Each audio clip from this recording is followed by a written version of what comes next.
What up? What up? What up? It's Rec League Podcast, man. Episode number 34. My name is Randy Little.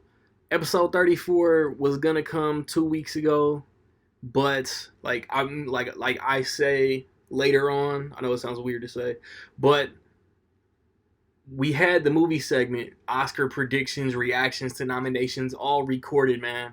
And then the tragic passing of Kobe Bryant came through, and I just didn't feel it. I just wasn't feeling it. The episode got canceled, man. It still hurts to say and bring up today, man. Like it doesn't feel like it really went down, and the whole world is still mourning, man. But the game goes on. We press, and on today's episode, man, we get them Oscar predictions for a couple minutes, react to a couple trailers, but the main discussion in the movie segment this episode is the DCEU. Just an overall discussion about the universe between my guy Eric Sigmund, Nick Goodman, and myself. And then in sports, me and Old Man Lawrence, we remember Kobe, talk a little bit about the XFL, talk a little bit about the Super Bowl, but most importantly, we remember Kobe. Of course, I got some bars. And then to round out, to put a cap on the episode, we talk about that new Eminem album, we talk about that new Mac Miller album, and then we talk about that new Lil Wayne album. And right quick, y'all know I got the poll question results. That Lil Wayne album came out. It's called Funeral. Which Wayne album is your favorite? Choices: The Block Is Hot, The Carter, Dedication 2. I guess I did ask which Lil Wayne project, so Dedication 2, and then The Carter 2. And maybe, I don't know, man. Hip hop poll questions just don't get that reach, because The Carter 2 wins this with 55.6%, and then The Carter got 44.4%. No votes for The Block Is Hot, no votes for Dedication 2, which is madness. And then I ask to end January, which January release was your favorite? 1917, Bad Boys for Life, The Gentleman, Gretel and Hansel. 1917 wins this with 37.5%. The Gentleman got 31.3%. Bad Boys for Life got 18.8%. And Gretel and Hansel got 12.5%.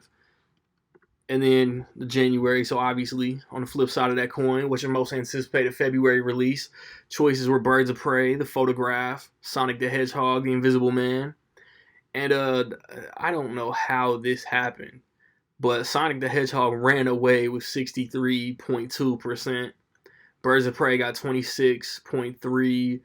The Invisible Man, crazily, because I'm excited as hell for The Invisible Man. It only got 8.8, and then The Photograph got 1.8. And next, we're gonna talk about those upcoming theater, the in-between episode releases, Blu-ray, DVD, theatrical, upcoming Blu-ray, DVD, theatrical, son of a bitch. And what would have been in between episodes, man? Gretel and Hansel came out. The Rhythm section came out.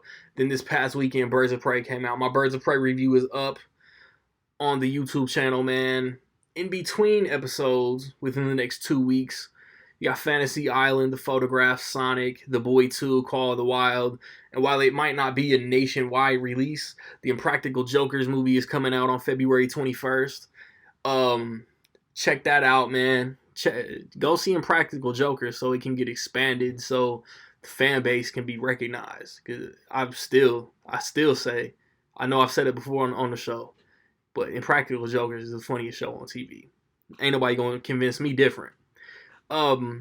Within the past 2 weeks on Blu-ray and DVD, the last season of Ballers came out, Harriet came out, Motherless Brooklyn, Terminator, Dark Fate came out, Doctor Sleep, The Good Liar, Last Christmas, Playing with Fire came out. Within the next 2 weeks, you got Ford versus Ferrari.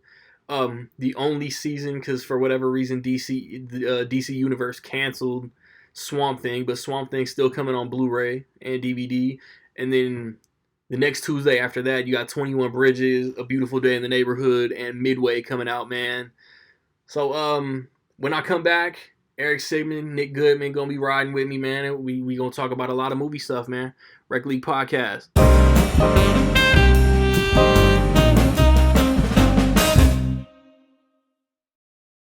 Hey, it's movie discussion time, movie talk time, talking movies. And man, like I skipped the episode, like I told y'all at the top. Kobe Bryant passed away. Like it hit me. Like I was fucked up for like a week and a half. So I didn't like have the want to finish that episode.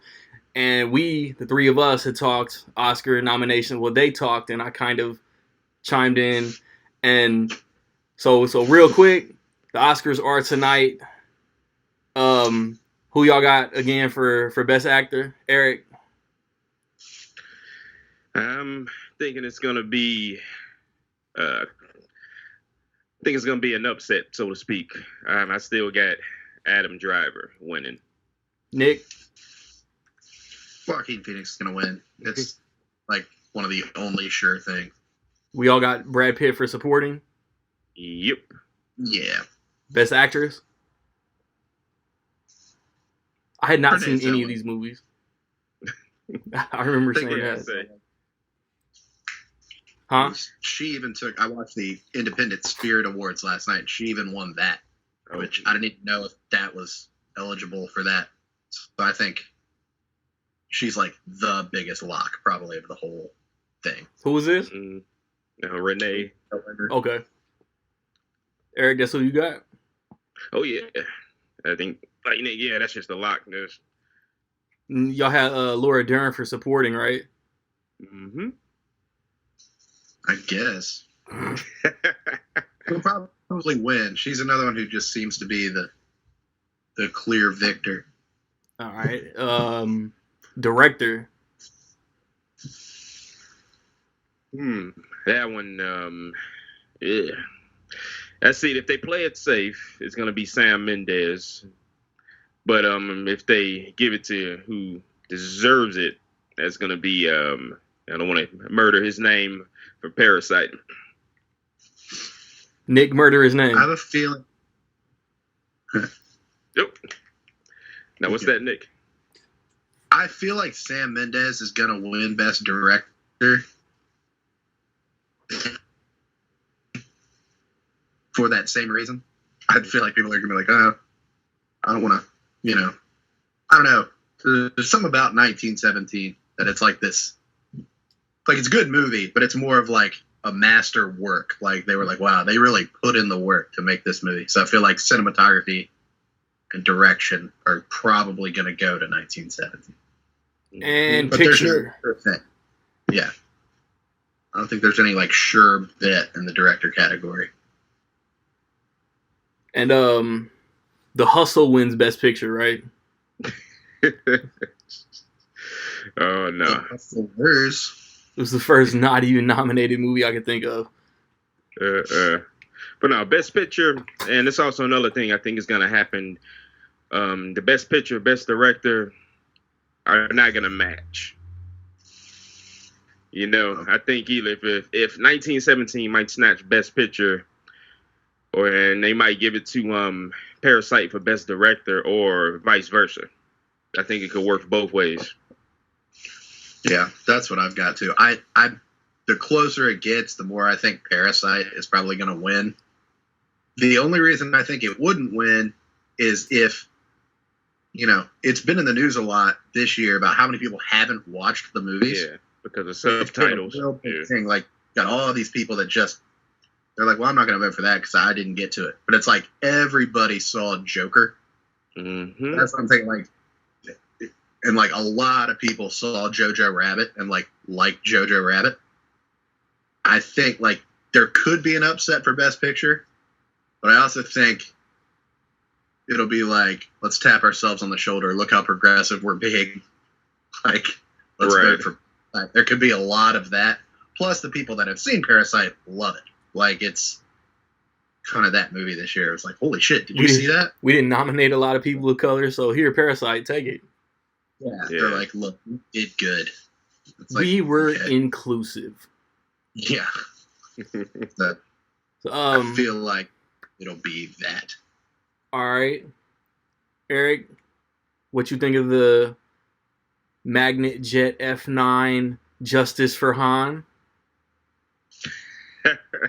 Good old F9. I don't know. Whatever it's called. Yeah, that's Is that gonna be the final title? By the way, F9, the F9, Fast and Furious 9, F9, Fast 9. But Justice, I don't know what the hell That's they're what. doing with that. That's what the last one's gonna be called. Fast 10, like Fasten, like Nick was saying, and Furious. Not your seatbelts, just Fasten and Furious. Fast and Furious. That'd be awesome if they would that way. I mean, at this point, why wouldn't they? Yeah. I mean, it's already ridiculous, but they knew what they were doing with sticking Han in at the end of that trailer. Even the people who hate the series are curious about it. Yeah, but, like, how is he back? Like, it's gonna get so much fucking traffic off. How is Han back? Right, and I don't know, but I told you all my theory about why they resurrected him to continue to retcon another character, but Lazarus I don't know if y'all want to. What's that? Lazarus Pit. Yeah, I don't know, but at this point, like somebody wrote, I wouldn't be surprised if they fought actual superheroes in the next movie. I think me and Nick were of the same opinion. Like, it's so absurd and so ridiculous, and how far can they push the unbelievability of the series? But we're still like excited. It's stupid. Yeah. Yeah, it's like a giant soap opera. Like, I was explaining it to my buddy at work, who was just not really up to, like, he was like, I mean, I've seen the first one or whatever. And I was just like getting more excited as I was talking. I was like, holy shit, this works. Like, I'm like, you thought he just died in a car wreck, but then Jason Statham gets out of the car and she had amnesia. We thought she was dead, but she had amnesia. He's just looking at me like, these are the same movies? And I was like, but it makes sense. Like, I was getting so excited. And I was like, something they're doing is working. And everything with Letty was like 10 years ago. Yeah, like, something they're doing is working. Like, it's getting the asses in the seat. Even though now they're like, it's the master thief, master assassin. We got to put this rocket on this car. And I'm just like, that makes sense. Like, yeah, that plays out. And they're going to spin this to where John Cena is Vin Diesel's brother, but not Jordana Brewster's. He has to be. You would think. He wasn't in the last one. It doesn't make sense. But at this point. But he's also Paul Walker's half-brother. Yeah. So what's the excuse going to be? I mean, they just totally wrote Jordana Brewster out of the last Yeah.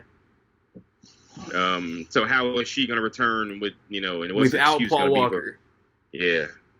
Like, how do they explain why Paul Walker, he's been the like leading force between the first 7 movies, how is he not a part of the action in the new one? Yeah. He got babysit. Yeah, he's babysitting. That's it. He had to take the kids to daycare. Send that one out. Eric, did you see the Minions trailer? The Minions, I did not. I missed that one. Nick, I know you watched it. Nick, what you think? I'm not gonna lie, I haven't watched the trailer. You haven't watched the Minions trailer? I watched the Super Bowl thing. I couldn't remember if there was a post for it. And then, like, forgot about the regular trailer once the Spiral trailer came out. Like, we talked about that, and I was like, I don't know. It didn't get as many headlines as the Saw thing, so I forgot. I forgot about Saw. Watched it. But, I mean, I'm going to go see it. Yeah. I saw the little Super Bowl thing, and yeah. On behalf of all the Rec League member representation, Minions looks fun. Mm-hmm. It looks better than the first one. Good. So yeah, what y'all think about the Saw trailer? 'Cause I was gonna blow right past that. I forgot all about it. So I guess I don't know. Interesting. Well, the most interesting thing is Chris Rock. Yeah. Like, my And faith in this movie is that it was Chris Rock's idea that he took to Lionsgate and all the producers and everything, and he convinced them to run with it, and then they convinced Samuel L. Jackson to jump in. Yeah. Now I'm curious to. Oh, no, go ahead, Nick. I was gonna say, is Samuel Jackson playing his dad? Is that a real thing? I don't know. That just a rumor or something that? Yeah, that sounds like a rumor. I think they're both cops. I don't know. Right. That's what it seems like. Family. And it can't be a spoiler because I don't know. And if I was to analyze the trailer, I would say Chris Rock is probably investigating Samuel Jackson's death. Yeah, I picked that up. You know, and then Samuel L. Jackson's in it for like the first trap, and then the rest of the movie is investigating who killed him. Right. But I'm curious about the movie. Looks like visually good. And it's the same director as the last couple of. That's where I was gonna go. The director of Spiral did like Saw like 2 through 5, if I'm not mistaken. Mm-hmm. So I'm just curious what Chris Rock brought to is it Lionsgate?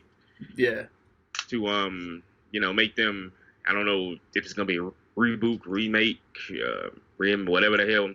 But I'm curious how they're gonna tackle it. What it's gonna be, because I don't know when the last time you all went through those movies is. Before Jigsaw. They, in my opinion, they don't hold up very well. I watched them. Like, before Jigsaw came out, I watched them, and I remember like being like really into like the first 3, and then when like that other cop takes over around like 4 or 5, it started to become a chore. Yeah, it was. I like the idea of the 4th movie, which it was okay. Spoilers, the movie's been out forever. Yeah, so it's like 15 years old. The 4th movie was happening parallel to the 3rd movie. Yeah. The 3rd movie. Yeah. It's like the Fast and Furious. One of the things, like, when you explain it, it's like, didn't they both walk out at the same time? It's like, okay. Like, no, it was so good. So, but my opinion, but it's not. It doesn't happen like obviously with the Fast and Furious series. I think they should have left the series at a trilogy. They should have killed the series with Jigsaw, or I forget his real name in the movie. John Kramer. Yeah, they should have let the series die, but they just. And it's so far away from what the original movie was. People forget the original movie was basically a psychological thriller. I love the first Saw.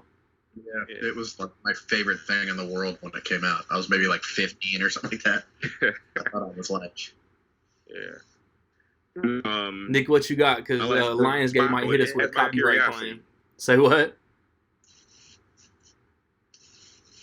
No, I said Spiral has my curiosity. I'm most likely gonna have my butt in the theaters for it. Yeah, for sure. Nick, what you got? Because Lionsgate might hit us with a copyright claim. Yeah, what fuckers? But anyway, I liked the trailer. I didn't know it was going by the name The Organ Donor. Yeah, because I would look up on it periodically. I'd be like, "Is that coming out? We need a trailer soon." And they were calling it The Organ Donor. So I kind of like Spiral better. I don't know what from the Book of Saw. Yeah. Like, there's a Book of Saw somewhere. That's kind of fucked up. That's just a setup for more sequels. Yeah. They're spin-offs. Hobbs and Shaw Saw to death. Exactly. Hobbs and Saw. There you go. Hobbs and Saw. I'm excited. I'm excited to rewatch them. Like I said, it used to be my favorite thing. Like, every Halloween there was a new Saw, and I was like, yes, yes, yes. Until like 5. I think 5 was where it started running out of steam. Like 6 was okay, then 7 was bad. Like 7, the last one was the one when I was like, all right. No, they really screwed. I feel like what redeemed 5 for me was the very end, where like the one cop got like completely like crushed. Yeah, and then but I remember the tagline for 5, like on the poster, was something like "You'll never believe how it all ends," and I was like, "Oh, is this the last one? Right? How's it gonna end?" And it just ended with him like getting shut in the walls, and I was like, "Oh, well, here comes 6." We almost saw that in Star Wars. Year. But every year I watched them, and then like Jigsaw came out, and I was excited enough, and I was like, "Okay, I'm gonna watch them." So like, yeah, I'm pretty stoked on it, and I like the poster. Yeah, It's like colorful. It looks like True Detective. Yeah, hell yeah. So They really like that last one. Like really tried to like force it all to be connected with Carrie Elways and everything. Mm-hmm. And it was just like it was fun, but it was like just there were so many loose ends to tie up, and they were still off doing another thing. They were like, meanwhile, this guy's jumping over fans or something like that. Like it was just like it's like, look, we got to wrap it up. That 7 has some of the best 3D I've ever seen in theater though. Yeah, when that dude was glued to the car and his like tongue flew out or something, or when the bear trap opened on his wife, I was dodging. Now, Randy, you say the last one. I mean, so you're not including Jigsaw in that statement. Don't edit what I'm saying when I'm not thinking about what I'm saying. I'm just making sure. I remember liking Jigsaw for what it was. Yeah. Yeah. Nah, Jigsaw's the last one. So in the worst segue of all time, we gonna get to the main topic at hand, man. Because Birds of Prey came out, we all saw it, and I don't know if we're gonna talk about box office. I don't care. I had an idea because I have a feeling we all have a different like favorite DCEU movie, and we probably all have a least favorite, but probably the least favorite is probably more similar. So, how did I want to word this? I don't know, because I think my favorite might be different than y'all's. Then lead with it. Let's see what you got. My favorite DCEU movie is Man of Steel. And I know one of y'all's is Wonder Woman. Eric looked like he leaving the podcast. Eric done bailed on the show. Because I still got my posters up for my review. Eric's is Shazam. And both of y'all least favorites is Justice League. No. Uh-oh. I was wrong. It's weird. DCEU is weird for me. It is. Because it's like a difference in quality versus what I would actually want to watch. Like Suicide Squad is probably at the bottom of my list. Just quality-wise, I feel like it's the bottom of everyone's list. Yeah. But 10 out of 10, I would rather watch Suicide Squad than Man of Steel. Really? Straight up. Like, yeah. Like, if you were like, well, let's sit down and watch one of them, I'd be like, not Man of Steel. He's Suicide Squad. It's like Batman versus Superman is like the bottoms of like everyone's. I'd rather watch that than like most of them. That's my number 2. I don't know why. But it's like ranking-wise, it's kind of all over the place. I think number 1 quality-wise for me is Wonder Woman. I think that's been the best like movie, like the best film. But I'd rather watch Shazam right now than Wonder Woman. Shazam is fun. Yeah. As I said, Shazam was great. But was it as good of a film? Probably not. Does that matter? Yes. So, I don't know. It's kind of weird. I need to re-look at my actual ranking. Yeah, so I'm trying to think of mine like off the top of my head. I think I go Man of Steel BVS. Because I'm super bummed that like Snyder never got to finish his vision. Like Twitter kind of like had Warner Brothers like force their hand and all the drama, and now there's hashtags for a movie that we're not going to see until we're like 60. People put that hashtag up like they weren't responsible for that. Like, every time that's a funny thing. Like, this is awful. I'm like, they really weren't that bad. But it's like Cavill is contractually obligated to not shave the stash, and after seeing Mission Impossible, rightfully so, bring it back with a beard like in the comics. Yeah. There's so many things. Acting like that was the worst thing about Justice League, though. Like they put that little thing with him. Like people really acted like that ruined the movie. I'm like, yeah, come on, man. Like, no, it didn't. It's like I'm so torn on Justice League, man, because some of it is like badass. Like that first Batman scene where he's trying to get the Parademon, like that's a badass scene. And then you've got that awkward Joss Whedon humor. Something's bleeding. I don't not like you. Like Ben Affleck looked like he felt uncomfortable delivering those lines. True enough. But I don't know. It's well, I'm gonna start with my least. And it would have to be. It had to be definitely. And hate to say this, but Wonder Woman is not that movie. I'm about to say shit. Hey, what? No, but Suicide Squad.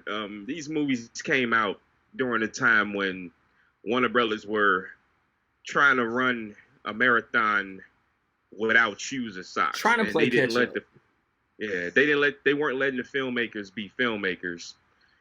And Suicide Squad is somewhere there's I think better version of a movie out there. Yeah. Without all of the forced music, without a better edited movie with more scenes of Joker. But we'll never see it. Yeah. And gotta judge it for what it is, and it's just, I mean, it has some flash in the pan, great ideas. Ben Affleck showing up as Batman, and that whole scene, him catching Joker or him catching Harley, but and then it's just the editing is so all over the place. Harley Quinn and Deadshot gets 2 introductions, and like 3 of the other characters don't get any.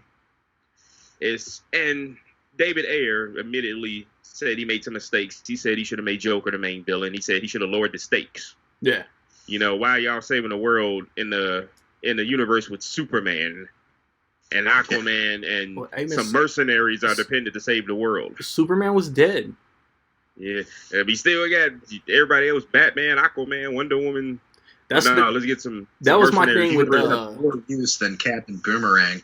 That was my thing with Birds of Prey. Like, they're in Gotham City. Where's Batman? Yeah, that's the thing. You gotta. Yeah. But no, Suicide Squad is definitely. It hurts me to say my least. But it don't hurt. I think my favorite. What's that? It don't hurt. Every time I re-binge the DCEU, I hate 2 hours of Cara Delevingne pop locking and just that goofy ass performance. Yeah, and which is I'm sure why David Ayer said, what the hell was I thinking? Supermodel to be. But Batman v Superman, a lot of people count the Ultimate Edition as the definitive version of the movie. Like, yeah, I guess it's good. You know what? It's it's not great. It's not excellent. It's good. It improves the movie a tad. It moves the scale just a bit. It plugs in some holes, but it's still a flawed movie. But I don't think it's terrible. The knee-jerk reaction that Twitter had, Warner Brothers panicked. Yeah, exactly. And totally ruined. Consistency is very important, even if a collection of movies that connect are bad, in my opinion. For example, for just a little bit of a segue, Star Wars, the first trilogy, the original trilogy, the prequel trilogy, they had consistency. Even though I do like the sequel trilogies, they're not as consistent as they should have been. I mean, you got with Ryan Johnson and JJ fighting. Hey, I don't like that mask. Let me destroy it. You know what? I like the mask. It was my first movie. Let me bring it back. And you can see that's just a little silly example, but consistency and continuity, makes movies like this work. If you're going to change Terrence Howard into Don Cheadle, do it early. Then keep it consistent. Yeah. There needs to be an overarching idea. Like, the Marvel movies are their own movies, but it's like you have to include this because this is going here and you have to do it. Star Wars didn't do that. That was my only complaint about the sequel trilogy is they didn't write one big thing. They wrote The Force Awakens and they're like, that's awesome. We just did that. And they're like, well, now we got to think of more stuff. Now we got to fix that. Even DC definitely did that. The first, even the first Avenger that takes place during World War II comes back around to present day to connect it to the Avengers. Right. Yeah. Not even as good as Wonder Woman is, it still didn't like set up Justice League in that way. Right. From World War And they were One. doing it, like Nick said, they were obviously doing it movie by movie. Yeah, like I think I told somebody recently, like DC and Warner Brothers never had their Kevin Feige set up to see the future. No. That's why it took 3 years between Man of Steel and Batman versus Superman. They were like, oh, we've got these great ideas. And it's like, no, you didn't. Yeah, right. You did Man of Steel after The Dark Knight to, like, do your next big property, and it was a hit. Then Avengers was, like, a way bigger hit. So it was like, oh, well, shit. Let's just do that. Right. But faster. Like, they were like, let's just try to do it as fast as we can. Yeah. It's just a bad strategy. And but I don't hate them. As like cool and against type as it is to make these villain movies, Birds of Prey, Suicide Squad, man, like you're still setting up these villains to be heroes. They're still doing good, but Harley steals a purse to still be a bad guy. Yeah. But I do think they are improving. Definitely. Yeah, they're getting like I think Aquaman showed that they're getting more consistent. Like Aquaman's good. It was fun. You know, it was a little sketchy. I don't know. I liked it. I'm excited for the sequel. Shazam again was fun. Can't wait for Shazam 2, whatever they might call it. It needs to be Shazam with 2 exclamation points. Don't show me a number. And and then I'm excited for Black Adam. Like I'm really excited for Black Adam, man. I remember like around like the time like Gridiron Gang came out, that The Rock was talking about playing Black Adam. Yeah, he's been signed as Black Adam officially for like going on 4 years, 5 years. I remember him saying like, he was talking all about it when like Central Intelligence came out. Mm-hmm. Yeah, that was 14, wasn't it? He was just like, yeah, Black 16. Adam is coming, and I was like, okay, right, where? I was like, when? But yeah, DC better. Like in quality, but at the same time, I've lost that feeling. I don't know if they're going anywhere. That's my only thing. It's like every Marvel movie, it's like Captain Marvel hit as big as it did because it was between the 2 Avengers movies. Yeah. Right. It's not even so much that anybody wanted to see Captain Marvel, although they did.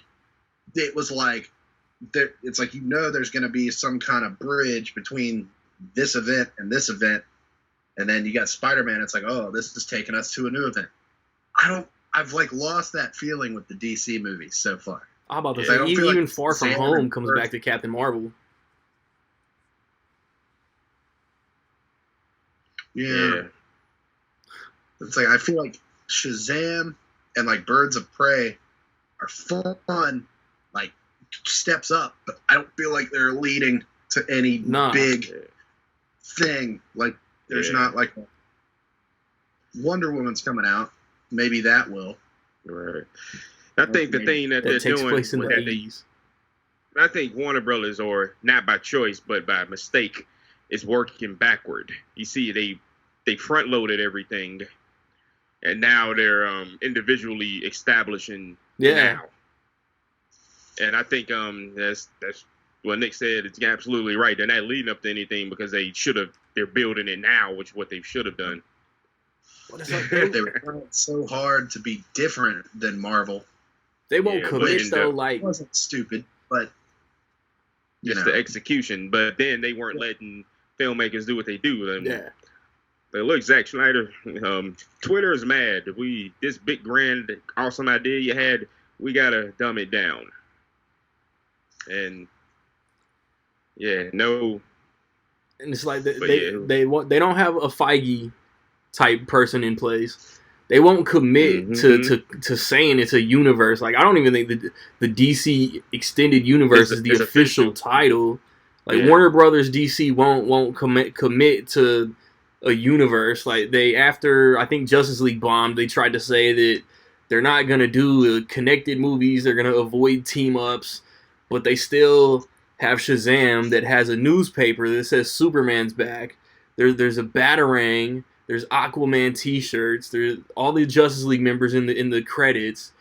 Aquaman was in Justice League with It's like Ben Affleck and Henry Cavill have like been blackballed from these movies, but then Birds of Prey comes out, which was connected to Suicide Squad that Ben Affleck was in, and Ben Affleck was in a movie with Henry Cavill, which goes back to Man of Steel. Like they're still doing movies that reference old movies, and like that's the frustrating part to me. Yeah, like why didn't they just like let Jared Leto be in Birds of Prey? Yeah, Like did he not want to do it? Probably at this point they were screwing him over so much he just is done with it. That's the only reason. Like, how would that have made it worse? Like he fits in that version of that world. Yeah, Arguably, in my opinion, Right. like he's this ridiculous Joker, but like all the things that they showed the Joker in the movie, like him doing his weird like cackle laugh would have worked. Given the guy the face tattoo and all that stuff, like I would have been like, oh, there he is. Right. Yeah, I think he just moved on because and maybe it's a contractual thing now because he's on a Morbius. yeah. That's what I was gonna say. Like he's probably still a little sensitive about the Suicide Squad experience, and then being busy with Morbius and having his rock star haircut and can't dye that all green. But then again, it's like Randy said, it's the corner that they've written themselves into as a whole. We're gonna stay away from team ups. They still want to keep it a big universe, but yeah, who knows? And it's like if they're gonna expand on the Shazam thing, if they're gonna push forward and eventually give us a Green Lantern. And I want now that they have Black Canary, like I need Charlie Hunnam as Green Arrow. He's like the only perfect casting for Green Arrow. Maybe. I don't think they're thinking that. No. I don't think that's in their head at all. They're just like, oh shit, what are we gonna do about the Suicide Squad now that Birds of Prey isn't really hitting? What are we gonna do? And it's like, just do it. Just put it out. You've already made it. Yeah. Well, at this point, they hope they know not to make that mistake again. That's why. It's funny. Like, I don't think it's like it's so clear that Warner Brothers don't know what the problem is. Like, whenever like their movies are hitting and missing, and it's like they don't know why. Like, they're like, well, Wonder Woman was this massive hit. Justice League is obviously going to be a massive hit, and it just wasn't. And they had not saying like I do, or like anybody that's like, here's the reason why. Like, I hate reading those things. It's like, but it's just so clear that they know what is working and not working about their set of films. Like, they're like, Joker's rated R. We're going to push for Birds of Prey to be a hard R. Deadpool's going to be R. And it's like, well, did it need to be R? Birds of Prey did not need to be rated R. Movie with this person. And little girls can watch, you made a movie about a girl badass fighting squad and little girls can't go see it. Like, that's little children aren't looking at Joker and like Logan thinking, oh, I can't wait to see that. Yeah. They're marketing those to adults. Birds of Prey looks like a comic book movie. Like, it looks like, just that Andy Warhol, just like pop, pop, pop, pop, pop. And I'm like, kids are going to want to see this. She's on roller skates. Yeah. And if they take all those F-bombs out except one, it's PG-13. Yeah. And like, the violence was fun, but it wasn't necessary. Like, a lot of it, like, there wasn't a lot of like gore or anything like that. So yeah, a couple of PG-13. couple of snips and different angles. Mm-hmm. Yeah, that could be PG-13. You don't have to show that. Yeah. Like, Warner Brothers, whoever like the big brains behind Birds of Prey were like sat Kathy Yan down and was like, hey, make us a Deadpool movie with Harley Quinn. And that's basically what it was. Like, remember that time we tried to make our own Guardians of the Galaxy? Let's do it again. And she's like, okay. But it's like, individually, the movies, like, I thought it was a good movie. And it was like, clearly the directors and writers were able to kind of breathe and do their own thing and make their own tone. But it's still just like, and I also think a lot of it is name recognition. Yeah. And a lot of normies, like a lot of people who just aren't up on like movies or whatever, I can be like, "You excited for Birds of Prey?" And they have no idea what I'm talking about. Yeah. I'm like, the Harley Quinn movie. And they're like, oh, right. Not really. Oh, yeah, maybe. Yeah. Yeah. And was it me? A lot of the reaction was like, she was only in the one movie, the one time prior to this, and a lot of the reaction was like, oh, this bitch again. Like, a lot of the reaction was like, oh no. Yeah, that's. So, I don't know. But tell me this: was the movie, did it always have the subtitle? Or remember, if I'm not mistaken, it came out as Birds of Prey. I think it always had the subtitle. Yeah, I'm not sure. Which I feel like over the past couple of days, I realized, like, are they trying to like copy Birdman with that long ass in parentheses subtitle? Right. So like, nobody's referring to it as like, it's like Borat has that long title. Nobody ever says it, but when it like was nominated for Best Picture at the they had to say the whole title. Yeah. But yeah, it's like on paper that makes sense. It's like it's called Birds of Prey, but in her handwriting, it's going to have this long, ridiculous title with her name and all this stuff. Yeah. It's like, to a comic book geek, that sounds really fun, but to a normie moviegoer, they're just not going to get it. And I don't think Birds of Prey had that name recognition. Not that Shazam had name recognition either, but it was called Shazam, and he was Shazam. So it was like, okay, that's Shazam. Right. And it did, like, middle of the road box office, I think. Yeah, it did fine. But still even higher than Birds of Prey. At the same time, I don't know if Birds of Prey, like, if I'm, like, dying for a Birds of Prey 2. Yeah. Yeah. I think at this point, they're just waiting for it, hoping that it makes a slight profit. It's a $97 million budget, and it's at $81 million worldwide first weekend. I think it'll be fine, but it won't be on a priority for a sequel. No, that's kind of a shame. I think if they don't want Robbie, if they don't want Suicide Squad to crash and burn, man, next year they gotta like start promoting that shit at Comic-Con. Yeah. But then again, they have if they let him do what he does, which I think they will, James Gunn knows what the hell he's doing. Yeah, that's why that's my excitement. It's not any of the characters. I don't care who's in it. Margot Robbie's coming back, new characters, whoever John Cena might be, Idris Elba. Right. James Gunn is it's already, I've got it pinned in as like a top 3 DC movie once it comes out. Right. And you know what? Like I said, I don't know if it's supposed to be a soft reboot, but you could James Gunn try and flex his muscle. We get a surprise cameo or 2 or 3 in there, and why not have Harley Quinn pop up at some point? Nah, she's in it. She's in it. She's coming back. Good. Viola Davis is coming back. Joel Kinnaman is coming back, and Jai Courtney are coming back. Cool. Yeah, I hadn't heard that, but no, that's even better. Yeah, you tried that. It's hilarious. That was like the initial thing. They were like, we're just rebooting it. Idris Elba is going to be Deadshot. And I think that's another thing that is working, is that everyone was like, no, don't replace Will Smith. Don't get a new Harley Quinn. Don't do this. Don't do that. It's like a lot of the casting is working. Mm-hmm. Like Viola Davis was perfect in as what's her name? Yeah. Like, I remember reading that being like, oh shit, that's Amanda perfect. Waller. Like I don't, because was it Angela Bassett? Did she play her in Green Lantern? Yeah, I had like forgot that was even a thing. But I was too. Like Amanda Waller. There it is. I was like, Amanda Waller. Oh, Viola Davis, that's amazing, and she was like flawless in that role. So I'm glad that it's not like a total reboot, like a total just remake. Yeah. Y'all remember who they went after for the role first? For Suicide Squad? Katie Holmes. Katie Holmes. Katie Holmes. No, they went after Oprah.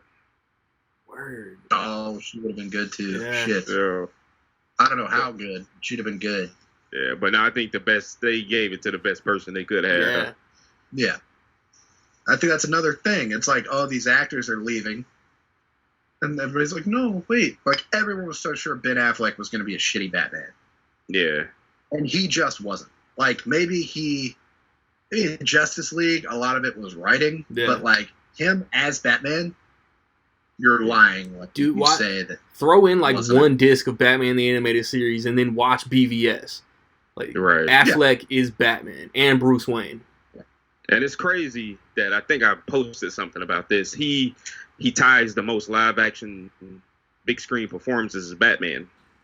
And he hasn't had his He never got a right, solo he hasn't movie. had his own individual. Yeah.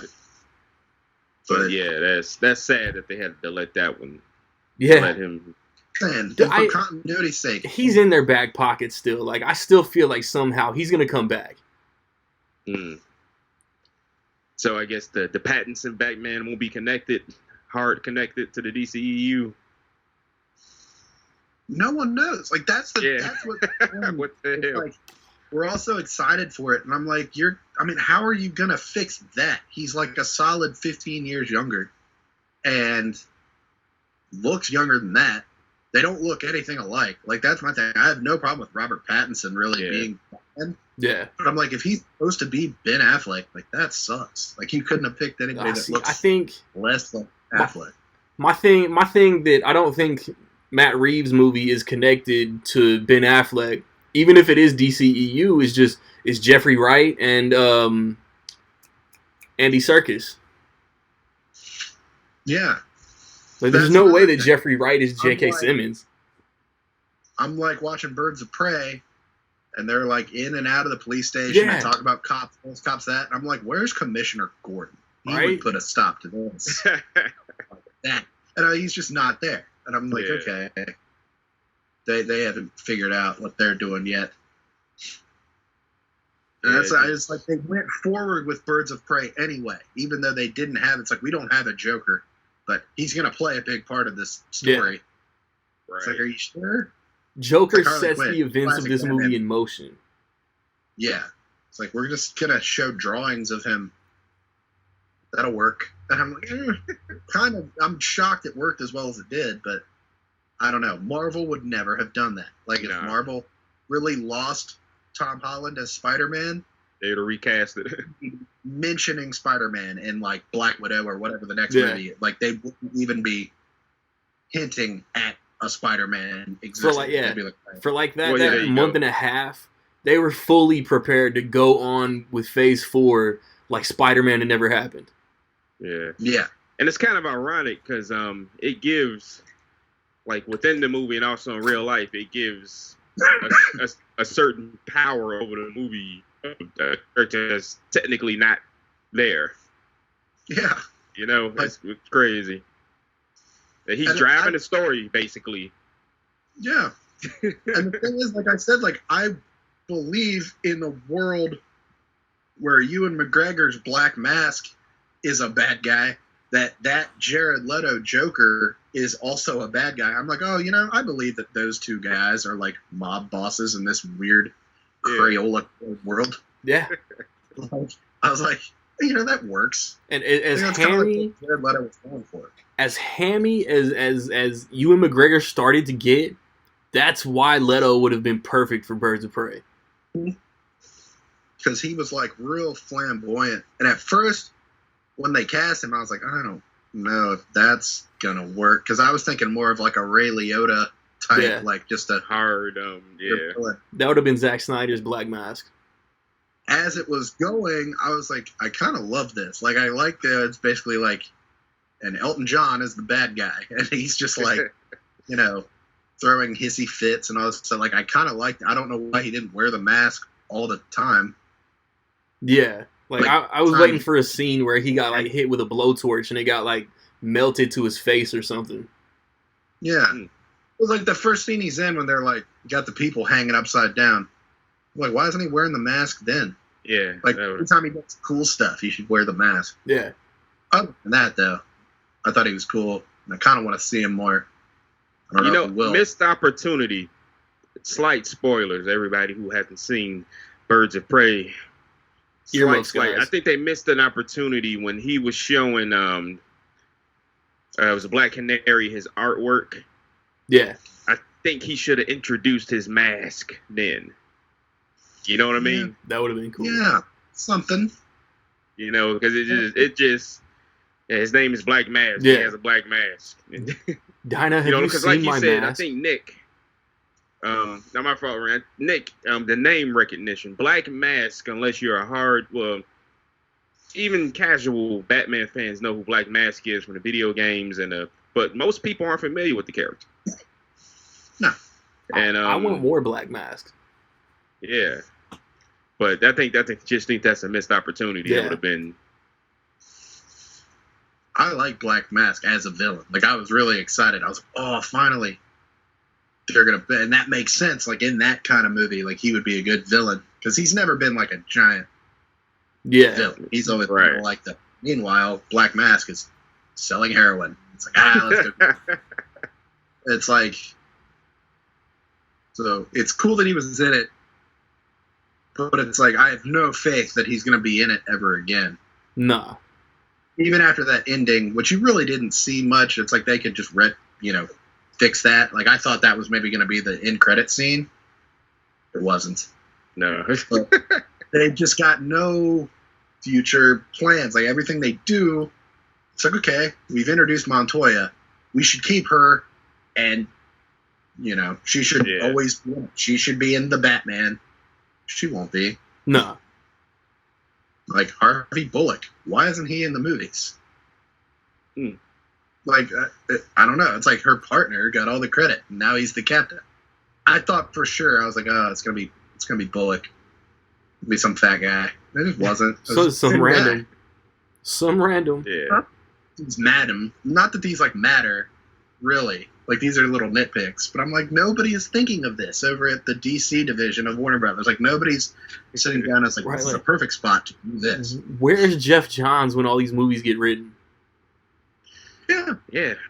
He's up in space with Green Lantern and all these other people that aren't doing anything.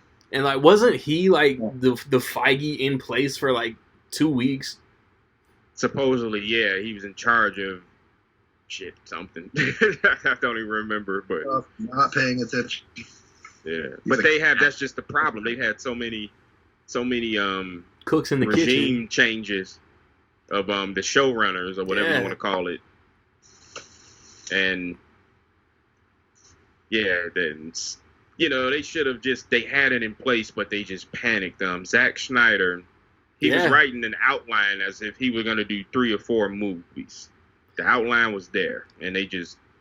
That's the only thing, that when there was, a breakdown, he wanted to do, a Justice League trilogy, and, the way he made it sound, the whole universe was just going to be done after he was done with, Justice League 3.